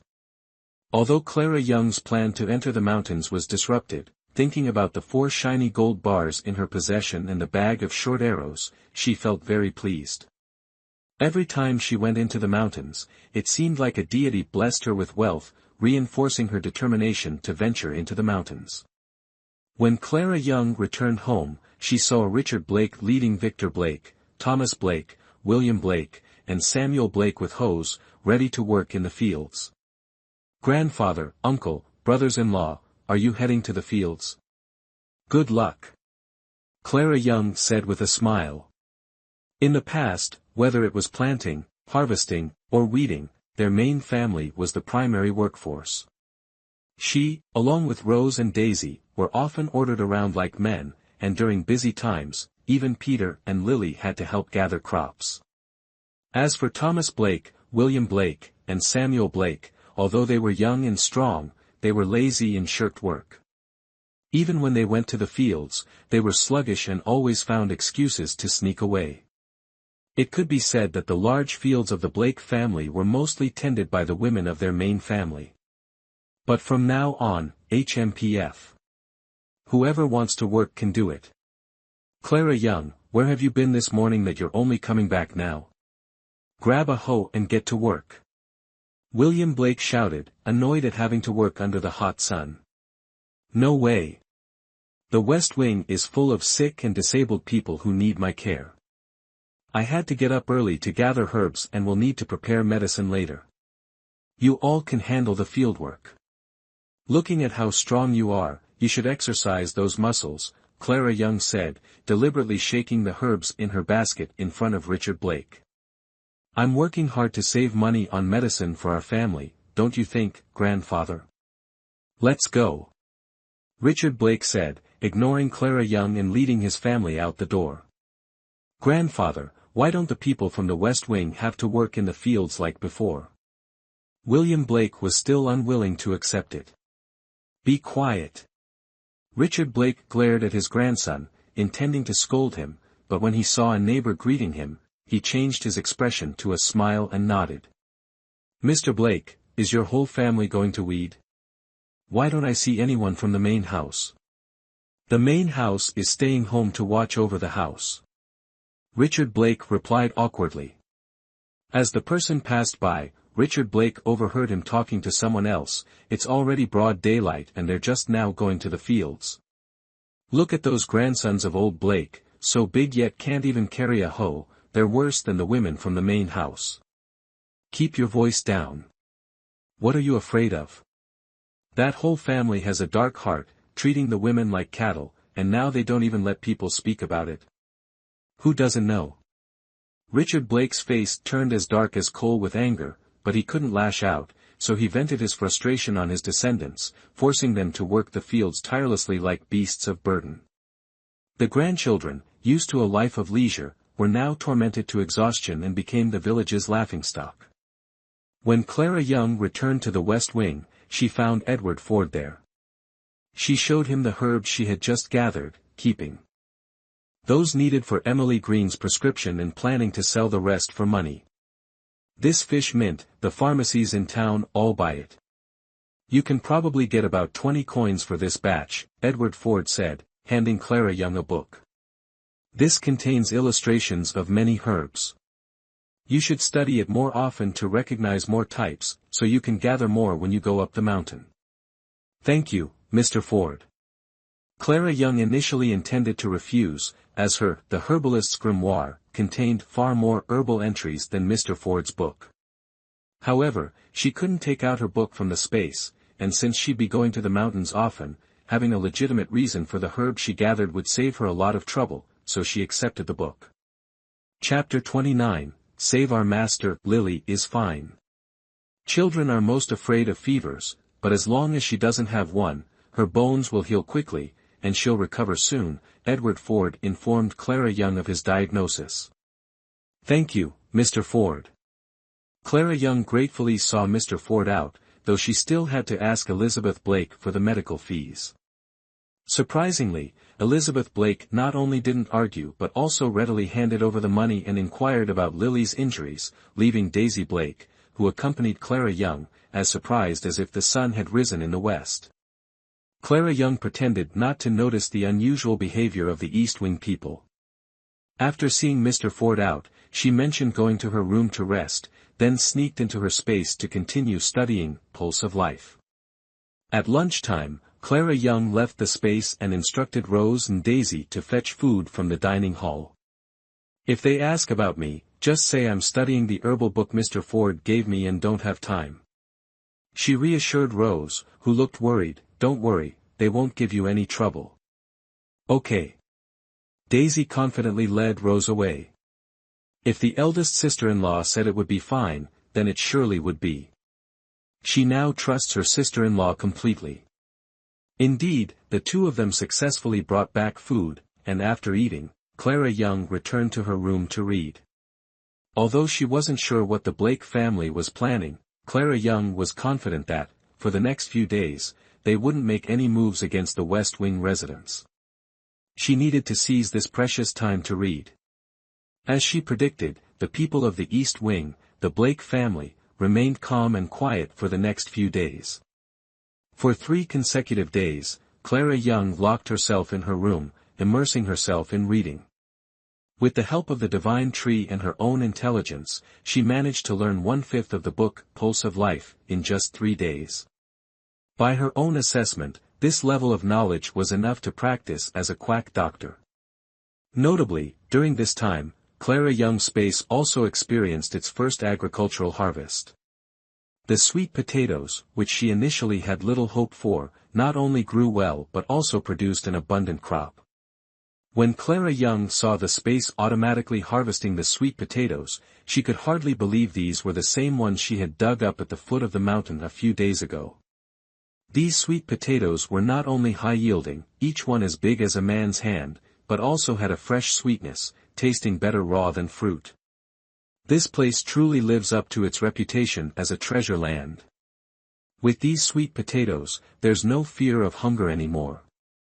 Clara Young exclaimed happily, the best part is that planting and harvesting are so effortless, even more convenient and faster than mechanized and AI production.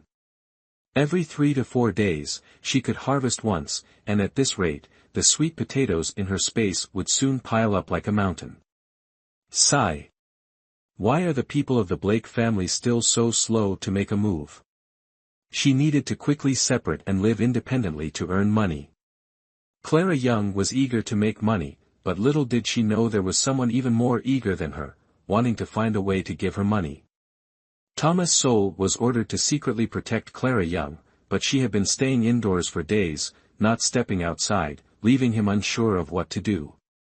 If it weren't for his master's orders to protect her secretly without revealing himself, and John Cena's repeated warnings not to offend Clara Young, Thomas Sowell would have barged into her room to drag her out. Women, staying cooped up in a room all day in this hot weather, aren't they afraid of getting smelly? Recently, his master's health hadn't been good. Initially, the toxins were suppressed to his feet, but they were so potent that they had now spread to his legs. Meanwhile, the bastards at Healing Vale were still holding out, yet to send anyone. Thinking of this, Thomas Sowell was burning with anxiety. If Clara Young didn't appear by tomorrow morning, he would. Thomas Sowell, hiding in a large pagoda tree, looked toward Clara Young's room and silently made up his mind. Even if he were to be executed by his master later, he would accept it. Fortunately for Thomas Sowell, just at dawn the next day, Clara Young left the house with a basket on her back. She was well prepared and determined to explore deep into the mountains today. But as fate would have it, just as she left the Blake household, she realized she was being followed. Who was causing trouble so early in the morning? Clara Young frowned, pretending nothing was amiss as she continued into the mountains. Who cares who he is? If he dares to mess with this lady, he's just unlucky. Once we enter the mountains, humph.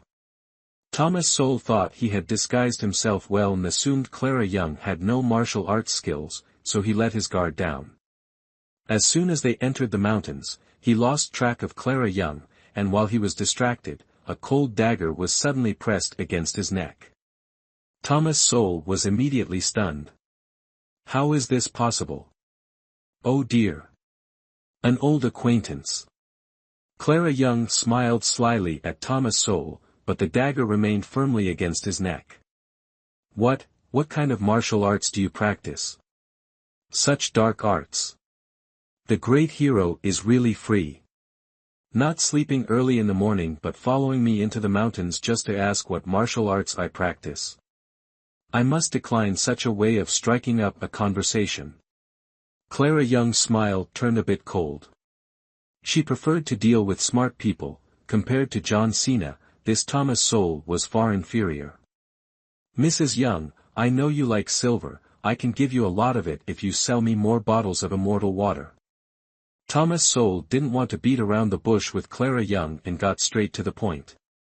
So, does that mean you have a lot of silver on you? Clara Young's eyes deepened, looking at Thomas Sowell with hidden meaning. Thomas Sowell sensed danger and looked at Clara Young warily. If I kill you now and take all the silver from you, wouldn't that be better than discussing business with you? Clara Young looked at Thomas Sowell, half smiling. How could you do that? Thomas Sowell looked at Clara Young in horror. You approached my master on purpose before, didn't you?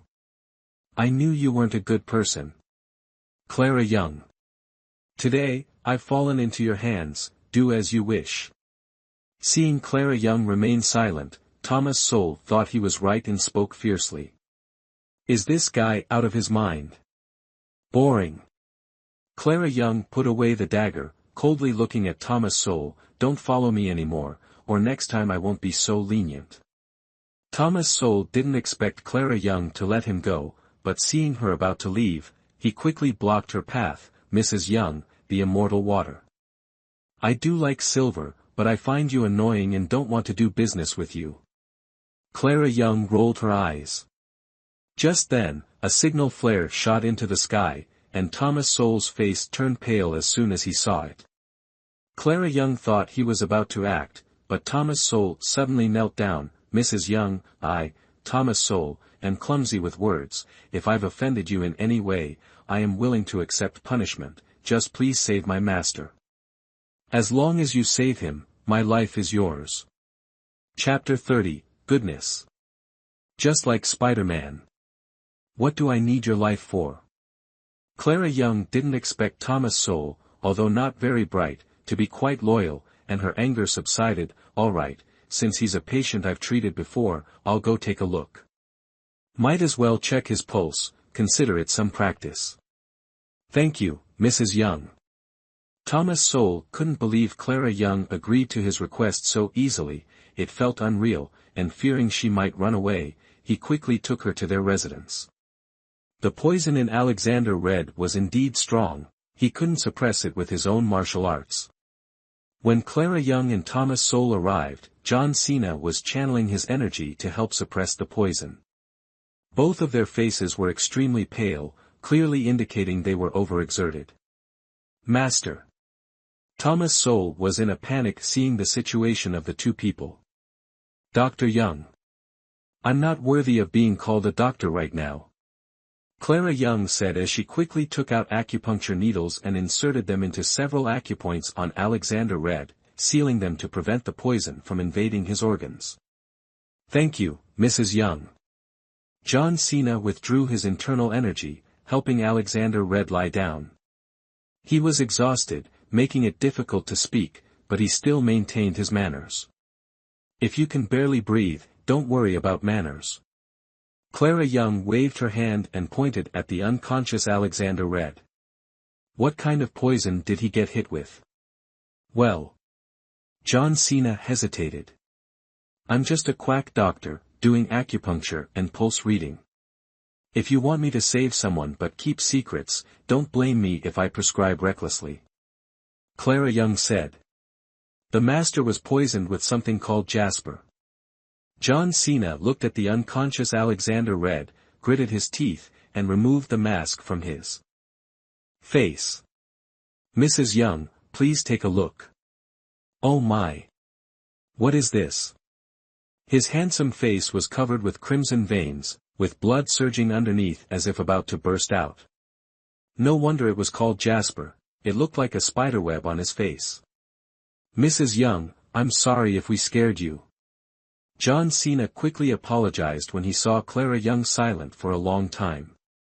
It's okay. Clara Young regained her composure. So this is Jasper. It's pretty cool. Like Spider-Man, cool.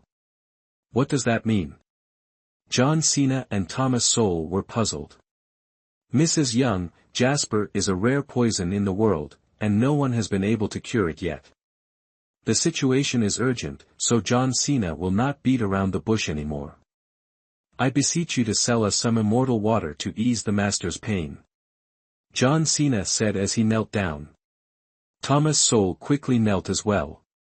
If Mrs. Young sells us some immortal water, we promise to follow any command, even if it costs our lives. Immortal water, you say? Selling it to you isn't out of the question, but first, you must answer one question for me. Clara Young looked at the two kneeling men. Please ask your question. The master of yours has been poisoned not just for a day or two. If you knew my elixir could suppress the toxin in him, why did you wait until now to seek me out? To be honest, miss, our master was poisoned from a young age. However, the poison didn't manifest outwardly when he was a child, it remained dormant and undetected. 5 years ago, the poison flared up, and we realized how terrifying it truly was. Since then, every year, our master has relied on the medicines from Healing Vale to temporarily suppress the poison.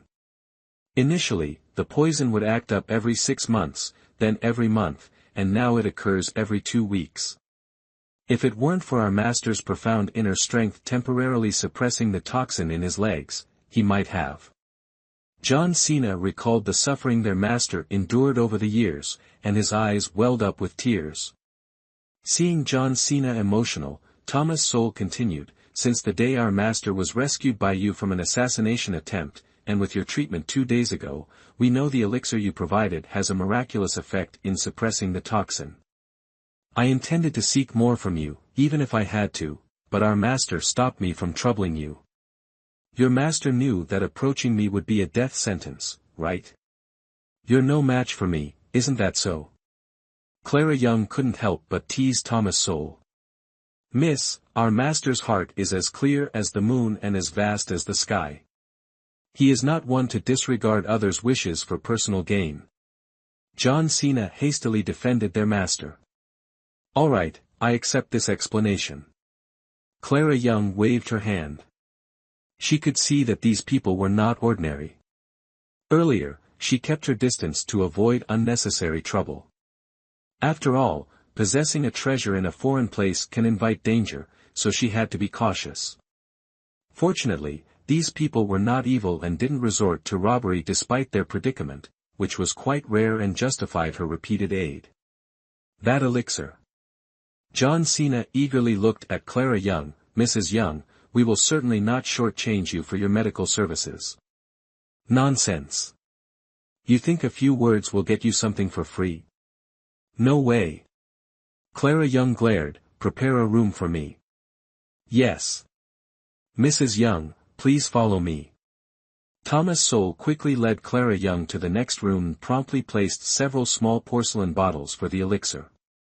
Once Thomas Sowell left and saw no one around, Clara Young entered a space and retrieved several bottles of the elixir. Have your master try a bottle. Clara Young handed a bottle to Thomas Sowell.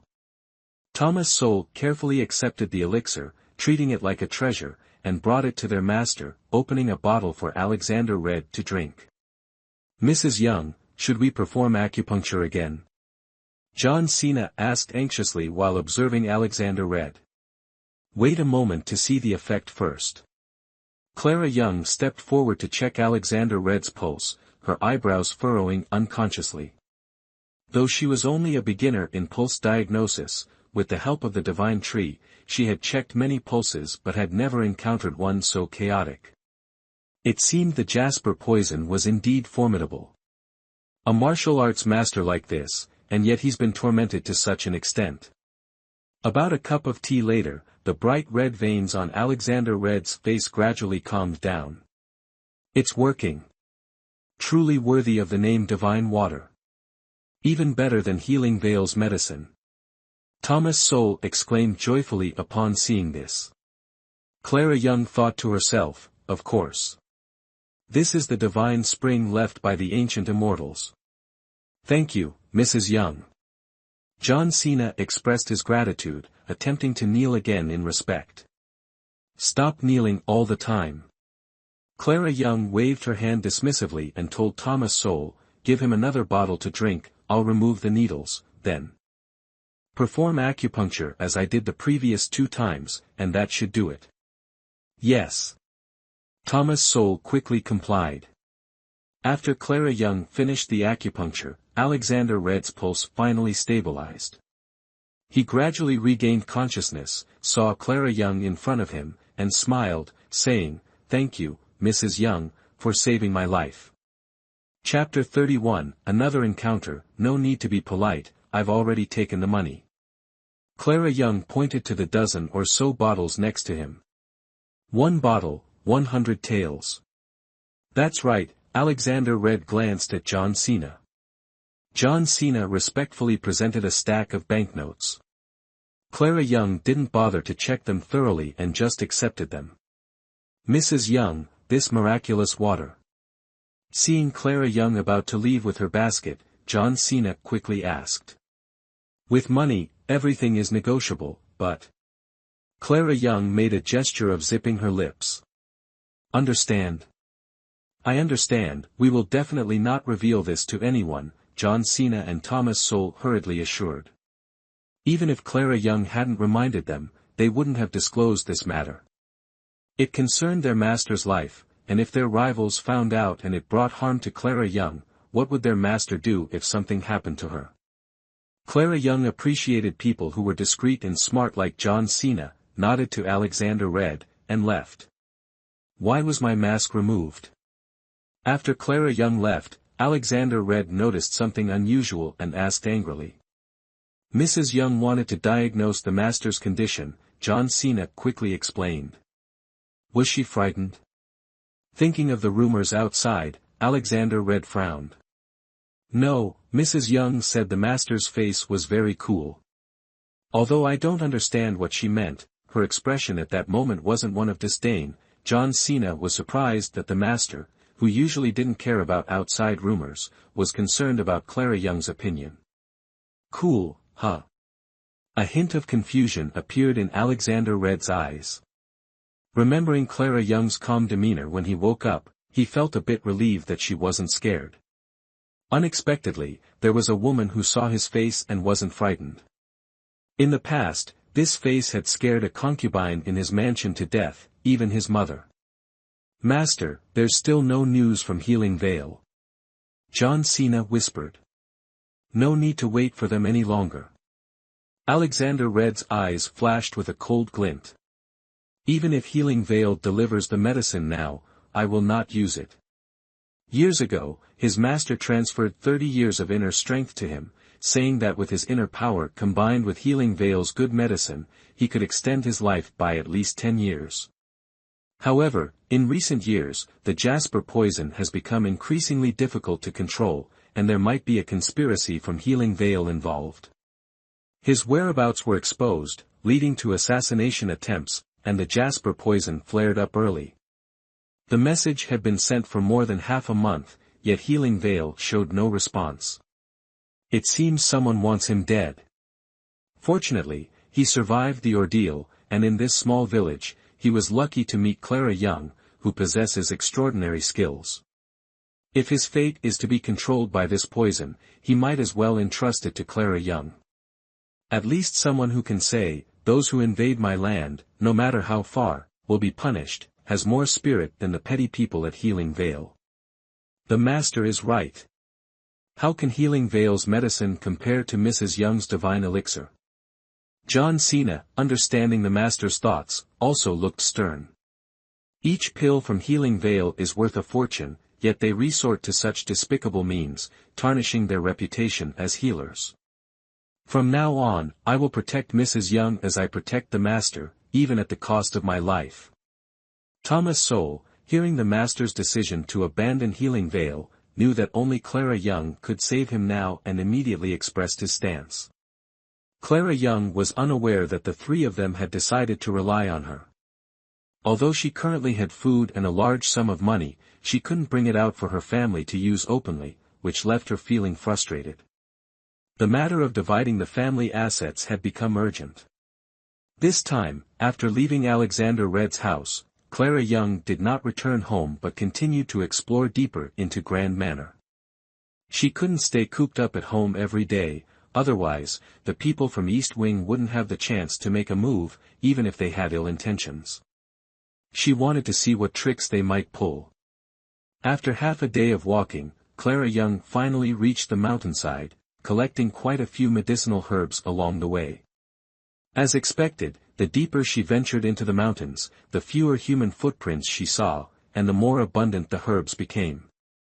Thanks to her protective bow, Clara Young also managed to hunt 3 rabbits and 4 pheasants, all of which she stored in her space.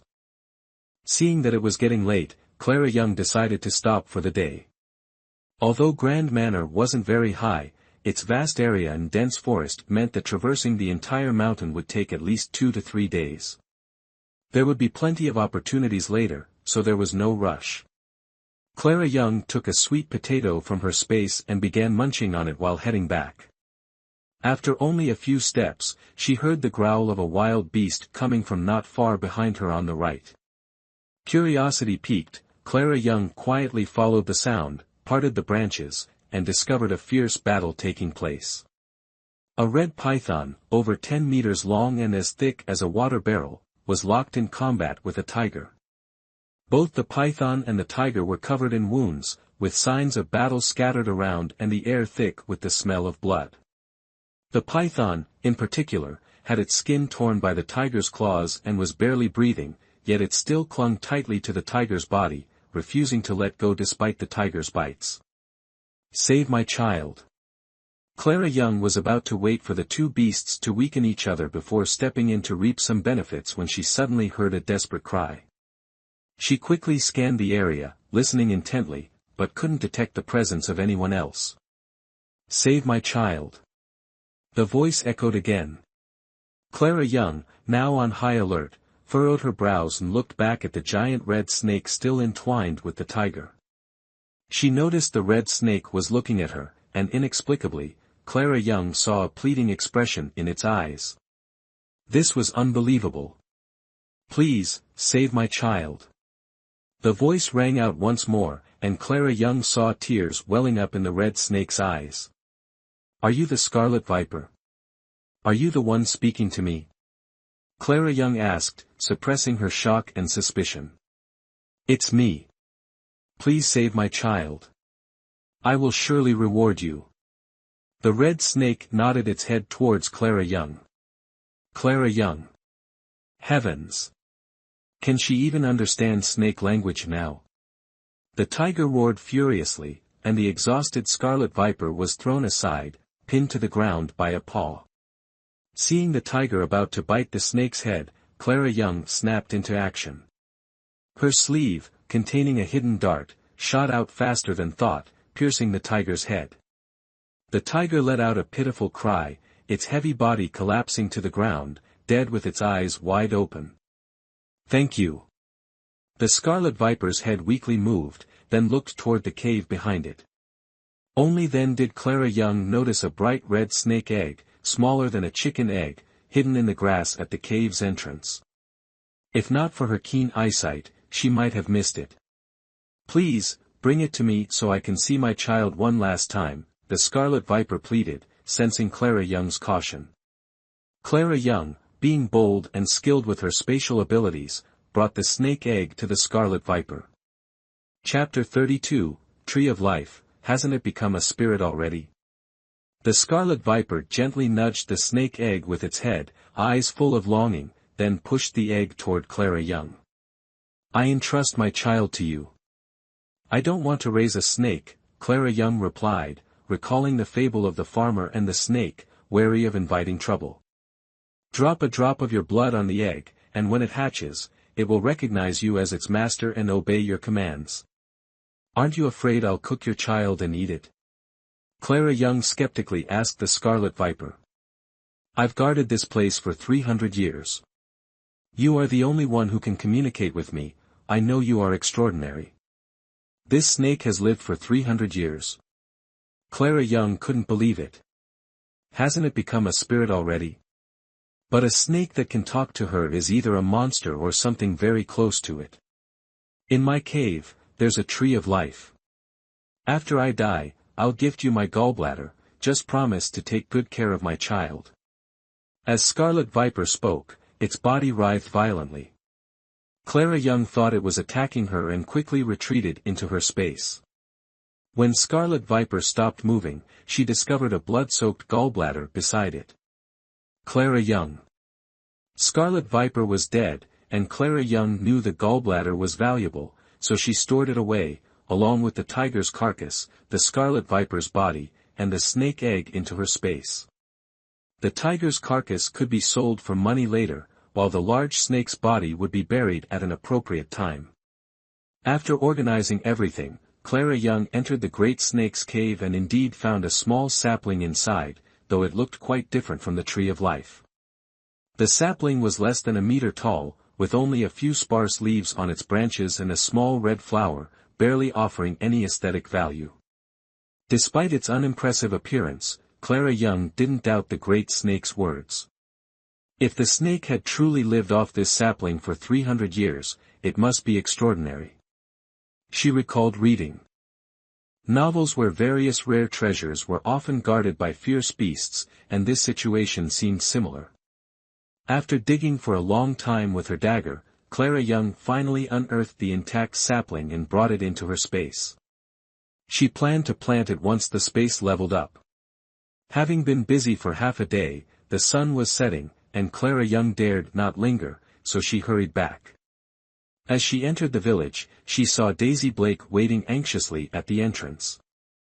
Upon seeing Clara Young, Daisy Blake ran over emotionally. "Sister-in-law, you're back. I was so worried. I just went up the mountain to gather herbs, nothing to worry about." Clara Young pinched Daisy's cheek. "See, I'm back safe and sound.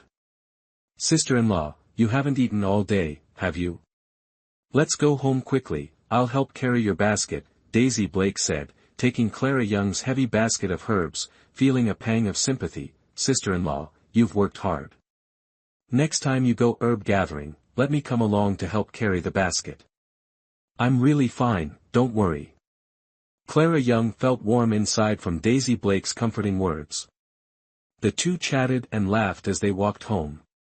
"Clara, you're back. Daisy was worried sick. You were gone so long on the mountain, the troublemakers in the village were hoping you'd never return," Emma Ford said loudly upon seeing Clara Young and Daisy Blake. "Too bad I'm hard to kill, even the Grim Reaper doesn't want me, let alone some petty devils," Clara Young replied with a laugh. "Thanks to Mr. Ford's book, I managed to gather quite a few herbs this time, so I don't have to worry about medicine expenses for my mother-in-law next month." Clara Young knew that returning late would unsettle the Blake family, who probably thought she was dead, eaten by wild animals. "Sister-in-law Clara, did you really go deep into the forest? How brave of you. You didn't encounter any wild beasts, did you?" Emma Ford asked worriedly upon hearing Clara Young had ventured deep into the forest for herbs. "No worries, I run fast, just got a few scratches," Clara Young said, rolling up her sleeves and pants to show Emma Ford the blood she had deliberately smeared on them. "You really are reckless. I don't know what to say to you now.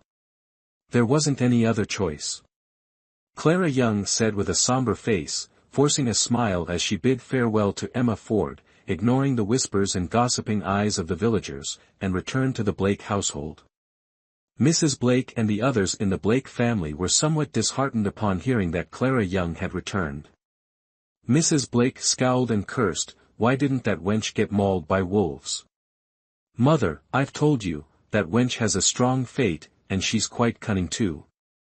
Who knows, even the wild wolves might be afraid of her," Arthur Blake said with resentment. Ever since the night Sophia Blunt took his clothes to the West Wing to burn a summoning charm, his high fever subsided and he quickly recovered, now able to go out and about again. "If you know she's got a strong fate, stay away from her," Richard Blake scolded his son. "Yes, father, I understand," Arthur Blake obediently replied in front of the elder Blake, but secretly plotted that after the wedding of Rose Blake and Josh Blunt, he would defile Clara Young. He had already arranged for someone to buy the strongest aphrodisiac from the brothel. No matter how virtuous she was, once she drank that potion, she would turn into a wanton woman. Then he would see if Clara Young dared to act so arrogantly. Just thinking about how Clara Young and Charles Blake had separated before consummating their marriage, and how she was still a virgin, made Arthur Blake itch with anticipation. While he was lost in thought, Clara Young brought Rose to the dining hall to get food. Seeing Clara Young's fair face and slender waist, Arthur Blake couldn't take his eyes off her. As Clara Young entered, she immediately sensed Arthur Blake's lecherous gaze. Her eyes darkened slightly, but she pretended not to notice, greeted everyone, took her food, and left. Over the past few days, those in the Blake family's East Wing had grown accustomed to the plundering behavior of the West Wing during mealtimes. There were no fights or even arguments, which Clara Young found a bit disappointing. At the door, Clara Young suddenly turned sharply, her piercing gaze directed at Arthur Blake. Startled, Arthur Blake fell backward, losing his balance and crashing to the ground with his chair. Ouch! Clara Young, what trick are you up to now? Elizabeth Blake angrily questioned upon seeing her precious son fall. Clara Young looked at Elizabeth Blake with an innocent expression, then turned to Richard Blake. I just wanted to let you know that I'll be going to the town's pharmacy tomorrow to exchange herbs for some medicine, so I might be back late. Therefore, I hope no one worries or says things like I'll be eaten by wolves and won't return. You. Elizabeth Blake trembled with anger. Clara, listen to yourself. We're just concerned for you. We're relieved you're back safe and sound, Sophia Blunt said with a smile. Let's hope so. Clara Young smiled and turned to leave. Chapter 33, A few more tranquilizers. That wench dares to go to the town's pharmacy. She must have picked up some good medicine. Sophia Blunt waited for Clara Young to leave before her expression changed.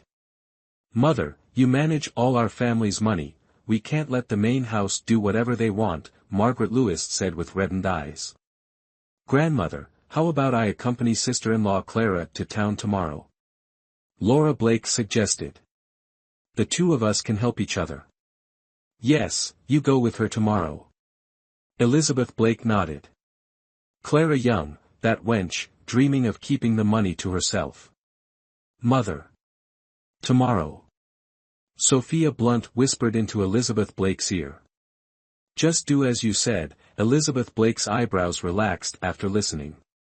Let's resolve this quickly. Yes. Sophia Blunt smiled slyly. Jennifer Parker silently ate her meal, observing the Blake family at the table. She noticed Richard Blake perk up his ears when Sophia Blunt spoke to Elizabeth Blake and then pretended not to hear anything, acting as if he knew nothing, while she inwardly sneered. Clara Young, let's see how long you can keep this up.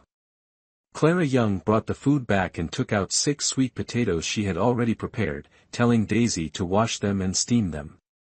She then washed some sweet potato leaves and stir-fried them. Sister-in-law, aren't these for feeding the pigs? Daisy Blake dared to ask once the sweet potatoes were served. The ones we dug up at the foot of the mountain weren't this big. I picked these while gathering herbs on the mountain earlier today. I was so hungry I tried one, and it was delicious, unlike the ones from the mountain's base. Try them. Clara Young had already prepared an explanation and spoke casually. I noticed they smell different, really sweet, Peter sniffed.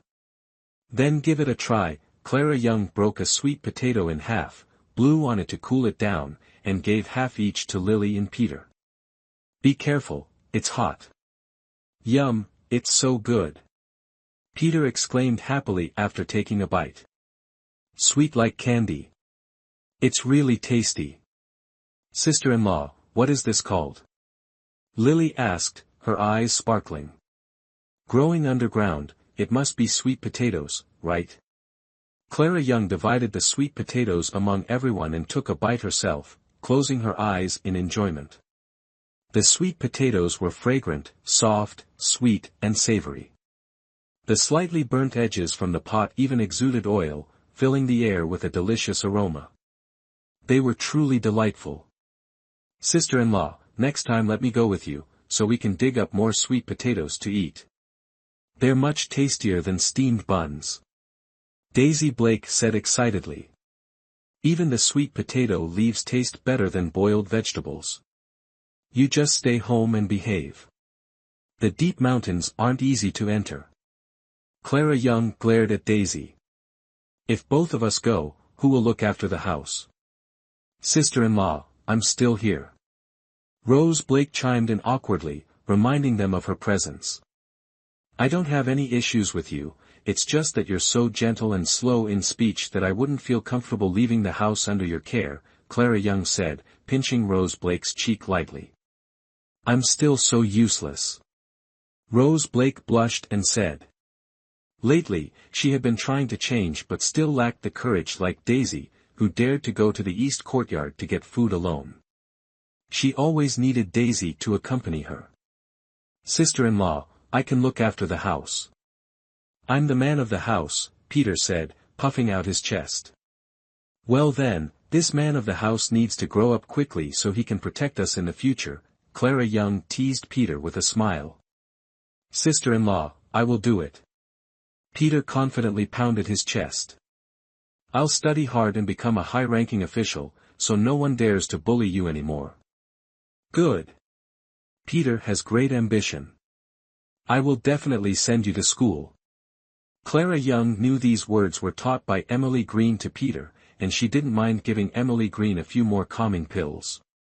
As long as she didn't mess things up like last time when it mattered most. As expected, hearing Clara Young's assurance, Emily Green relaxed and smiled. In recent days, Clara Young's behavior convinced Emily Green that after the family split, Clara Young would indeed send Peter to school. The family chatted happily while having dinner.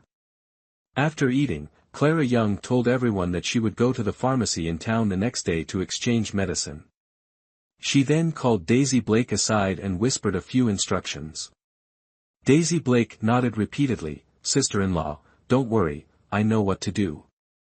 Entrusting the task to Daisy Blake made Clara Young feel at ease. Daisy's straightforward and quick-witted nature reassured her. After a tiring day and with another long walk to town tomorrow, Clara Young entered her special space for a while. She noticed the prey was still warm as if freshly killed and glanced at the large red snake before finally picking up the snake egg to examine it. She wondered if what the red snake said was true. Clara Young decided to try, using a dagger to lightly cut her finger and let a drop of blood fall onto the snake egg. The blood slowly seeped into the egg, which warmed slightly and trembled in Clara Young's hand before becoming still again. It seemed to have some effect. Clara Young fiddled with the snake egg for a bit, then left the space and went to bed. People in this era don't have much entertainment at night, especially in rural areas. To save oil, everyone goes to bed early and wakes up early. Clara Young finds this lifestyle very healthy. To get to town, it takes about an hour's walk from Stonebridge Village, so Clara Young gets up very early. Today, she plans to stroll around the town and buy additional daily supplies to store for future needs. Unexpectedly, someone from East Wing is also an early riser like her. Seeing Laura Blake with a fake smile on her face, Clara Young frowns, "What's up?" "Sister-in-law Clara, I'm going to town with you today, we can be companions," Laura Blake says with a smile, linking her arm with Clara Young's. "You want to come with me?" Clara Young gently removes Laura Blake's hand.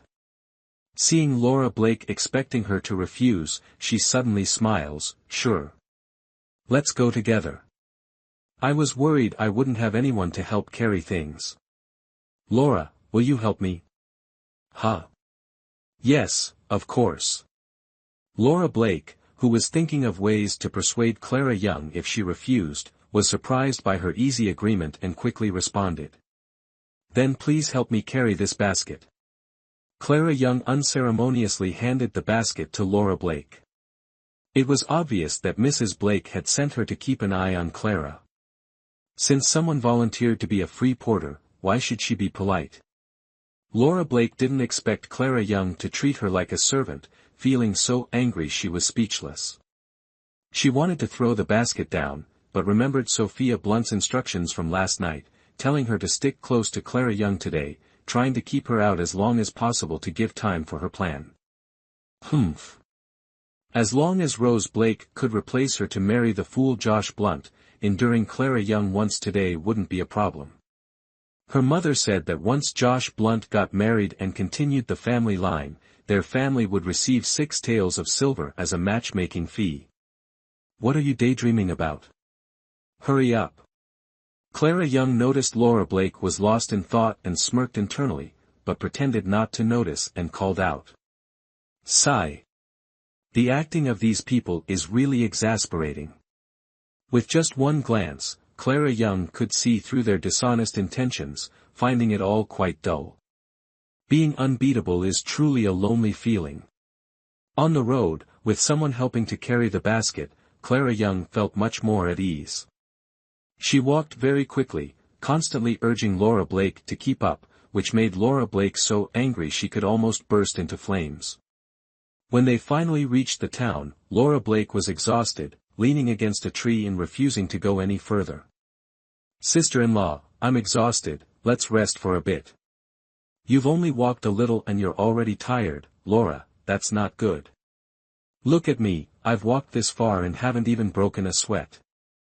You should stop staying at home embroidering all day, go work in the fields to toughen up, Clara Young said. Damn it. It's easy to talk when you're not the one suffering.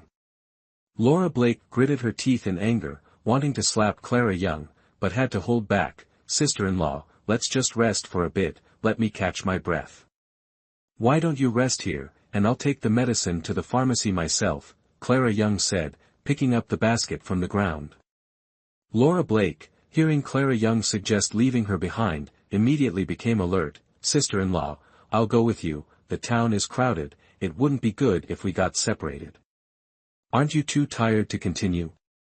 Clara Young raised an eyebrow. No, I'm much better now, Laura Blake quickly replied. All right then. Clara Young looked at Laura Blake skeptically before nodding. The two went to the town's pharmacy to meet Dr. Luong, whom Edward Ford had mentioned. Clara Young took out the herbs from her basket for Dr. Luong to inspect. Although most of the herbs Clara Young had gathered were common, there were a few that were quite good. Did you pick these from the deep mountains? Dr. Luong asked Clara Young. Yes. It's dangerous to collect herbs in the deep mountains, especially for a woman. My family is poor, and both my mother-in-law and sister-in-law are bedridden with serious illnesses. I have no other choice. If there were another way, who would risk their life like this? Clara Young said with a sorrowful expression. I've heard Edward Ford mention your family's situation.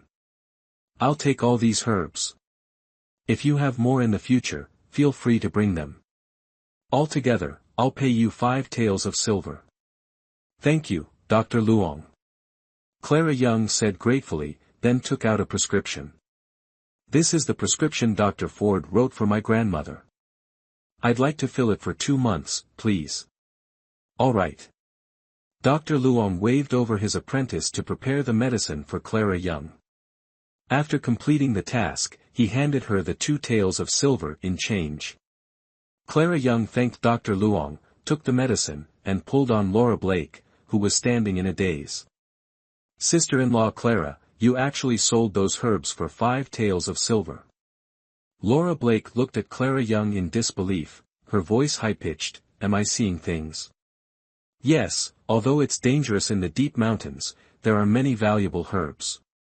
This time I was lucky not to encounter a pack of wolves, or I would have become their prey, Clara Young said, still a bit frightened. But being able to exchange them for money to buy medicine for Grandma, so she can recover quickly, makes it all worth it. Going into the mountains once and earning 5 taels of silver. Laura Blake was completely captivated by the amount of silver, her voice unable to contain her excitement. This is much better than farming at home. Do you think everyone is as lucky as that, coming back safely every time they venture into the deep mountains? If you're not careful, you could lose your life. A worker at the pharmacy couldn't help but speak up when he saw Laura Blake's greed.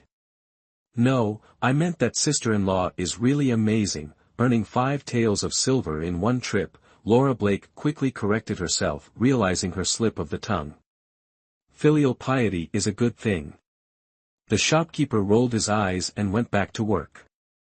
Who doesn't know there are many treasures in the deep mountains, but how many dare to go in? Only those driven to desperation would risk their lives like that. This young lady only sees people selling medicine to make money and gets envious, but why doesn't she think about how they're risking their lives to earn it? After buying the medicine, Clara Young took 2 taels of silver and pulled Laura Blake out of the pharmacy. "All right, let's go home," Clara Young said as they left the pharmacy. "Sister-in-law, it's rare for us to come to town, why leave so early?" Laura Blake's eyes lit up at the thought of the 2 taels of silver in Clara Young's pocket. She tugged on Clara Young's hand, pleading, "Let's walk around a bit more, there's so much to see in town." "Didn't you just say you were tired? Let's go home early so the family won't worry." Clara Young pretended to be hesitant. "Sister-in-law, just a little stroll." "Just a little." Laura Blake wasn't about to let Clara Young leave just yet. Today, she had a mission, to keep an eye on Clara Young and to delay her return. Now that Clara Young had money, Laura was even more determined not to let her go home early. Seeing Clara Young waver, Laura quickly pulled her along to explore the market. Clara Young was well aware of Laura Blake's antics. She had no intention of leaving early, she was just putting on an act for Laura Blake. Although she had wandered through historical markets as a stunt double in film crews before, this was Clara Young's first authentic experience of strolling through an ancient town. Whether it was her or the deceased Clara Young, it all felt very novel. Laura Blake kept dragging Clara Young to stalls selling tempting snacks, eagerly praising this and that, almost directly asking Clara Young to buy them for her. Clara pretended not to understand and ignored her. When Laura became too bothersome, Clara would mention saving money to buy medicine for her mother-in-law, which nearly made Laura furious enough to snatch things. After strolling through 2 streets, Clara Young got a sense of the prices here. She stopped at a porcelain stall, spent 30 coins on 6 large bowls, and then clutched the remaining money tightly, determined not to spend any more. Laura Blake walked until her feet were sore without getting a single coin from Clara Young, and she was left seething with frustration. "Laura, it's late, let's go home." Clara Young spoke up when she thought it was the right time. Unexpectedly, just as she finished speaking and looked up, she caught sight of a familiar figure at the end of the street. Clara Young. Chapter 35, Mrs. Blake snatches the money. After temporarily shaking off Laura Blake, Clara Young turned into a quiet alley. Suddenly, a figure appeared beside her, bowing politely. "Mrs. Young, would you like me to take that person away? Have you been following me?" Clara Young looked at John Cena with a half-smile. "Mrs. Young, you've misunderstood." Noticing Clara Young's displeasure, John Cena quickly responded. "Seriously? Oh. Then tell me, how have I misunderstood?" Clara Young's smile remained, but it sent a chill down John Cena's spine. "I was ordered to secretly protect Mrs. Young and had no intention of revealing myself, but seeing someone pestering you." John Cena quickly explained, fearing Clara Young might misunderstand and be offended. "Wasn't Thomas Sowell assigned before?" Clara Young was secretly surprised. She always considered her senses to be sharp. Previously, she easily noticed Thomas Sowell following her. Yet today, John Cena had been watching her all day without her realizing it. If he hadn't appeared himself, she would still be unaware. "Thomas Sowell stayed behind to care for the master today. It's dangerous outside, so the master sent me instead." John Cena found it inconvenient to mention that after being subdued by Clara Young, Thomas Sowell had developed a psychological fear and refused to follow her anymore. "Then I must thank your master," Clara Young said nonchalantly. "Mrs. Young, you're too kind. It was presumptuous of me. Although my master may have personal motives, his intention to protect you is genuine, John Cena said, bowing his head. You speak frankly, Clara Young nodded, finding it much easier to communicate with intelligent people. Mrs. Young is exceptionally smart. I wouldn't dare to show off in front of an expert. John Cena knew Clara Young disliked beating around the bush, so he spoke directly, which clearly pleased her. Stop flattering me, I'm not rewarding you. Clara Young waved her hand dismissively. Noticing Laura Blake approaching, she took out 100 silver coins and handed them to John Cena. Since you want to help, I accept your kindness. Buy these for me, and quietly place them in my room. Clara Young told John Cena what she wanted to purchase. With Laura Blake around, it was inconvenient for her to shop, so she let John Cena handle it. Understood. I will complete the task. John Cena took the money and quickly left. Clara Young exited the alley, pretending to browse a busy market stall. Sister-in-law, why did you run off here? Laura Blake found Clara Young and complained, I searched everywhere for you. I was pushed here by the crowd earlier. Clara Young feigned innocence. It's getting late, let's head back. Alright, let's go home then. Laura Blake, seeing the sun high in the sky, knew that Clara Young, the miser, wouldn't treat her to lunch today, so she resignedly followed Clara Young home, hoping there would still be some food left. On the way back, Laura Blake kept stopping every few steps to catch her breath, refusing to help Clara Young carry the basket. Thinking about the 6 large bowls in the basket, Clara Young didn't feel comfortable entrusting them to Laura Blake, so she decided to carry them herself. Because Laura Blake kept dawdling, the journey home took an hour and a half. Unexpectedly, as soon as they reached the village entrance, Laura Blake seemed invigorated, no longer panting or tired, and said, Sister-in-law, I have something to do, I'll go ahead, and quickly disappeared. Clara Young smirked internally, suspecting Laura was rushing to tattle. While Laura hurried off, Clara took her time, arriving home 15 minutes later than usual, giving Laura enough time to gossip. Sure enough, as Clara Young stepped into the Blake household, Mrs. Blake and a group of people stormed over. Charles Blake's wife, I heard you sold medicine in town for 5 taels of silver. Where's the money? Hand it over. Without waiting for Clara Young to respond, Mrs. Blake's shovel-like hand reached for the fabric pouch at Clara's side. Grandmother, what are you doing? Clara Young feigned fear, stepping back and pretending to trip on the path outside the Blake house, causing the large bowls to crash and shatter. My bowls! Clara Young cried out in distress, immediately drawing the attention of onlookers. You wretched girl, ruining everything. Elizabeth Blake hadn't expected Clara to dodge, leading to all the bowls breaking, worth 30 coins, and shouted angrily, Why did you dodge? I thought you were going to hit me. Clara Young timidly stepped back, avoiding Elizabeth Blake's fingers. Still daring to dodge. Elizabeth Blake furiously grabbed at Clara Young, demanding, Where's the money? The money from selling medicine. Give it to me. Oh dear, Elizabeth Blake, why are you causing such a scene? Susan Blake glanced at the broken pieces on the ground, then at the medicine in Clara Young's basket. Clara, did you go to town to get medicine for your mother-in-law? Yes, Clara Young replied with a bitter smile to Susan Blake, but before she could say more, Elizabeth Blake impatiently interrupted, her face fierce as she told Susan Blake, Mind your own business, this is a matter for the Blake family.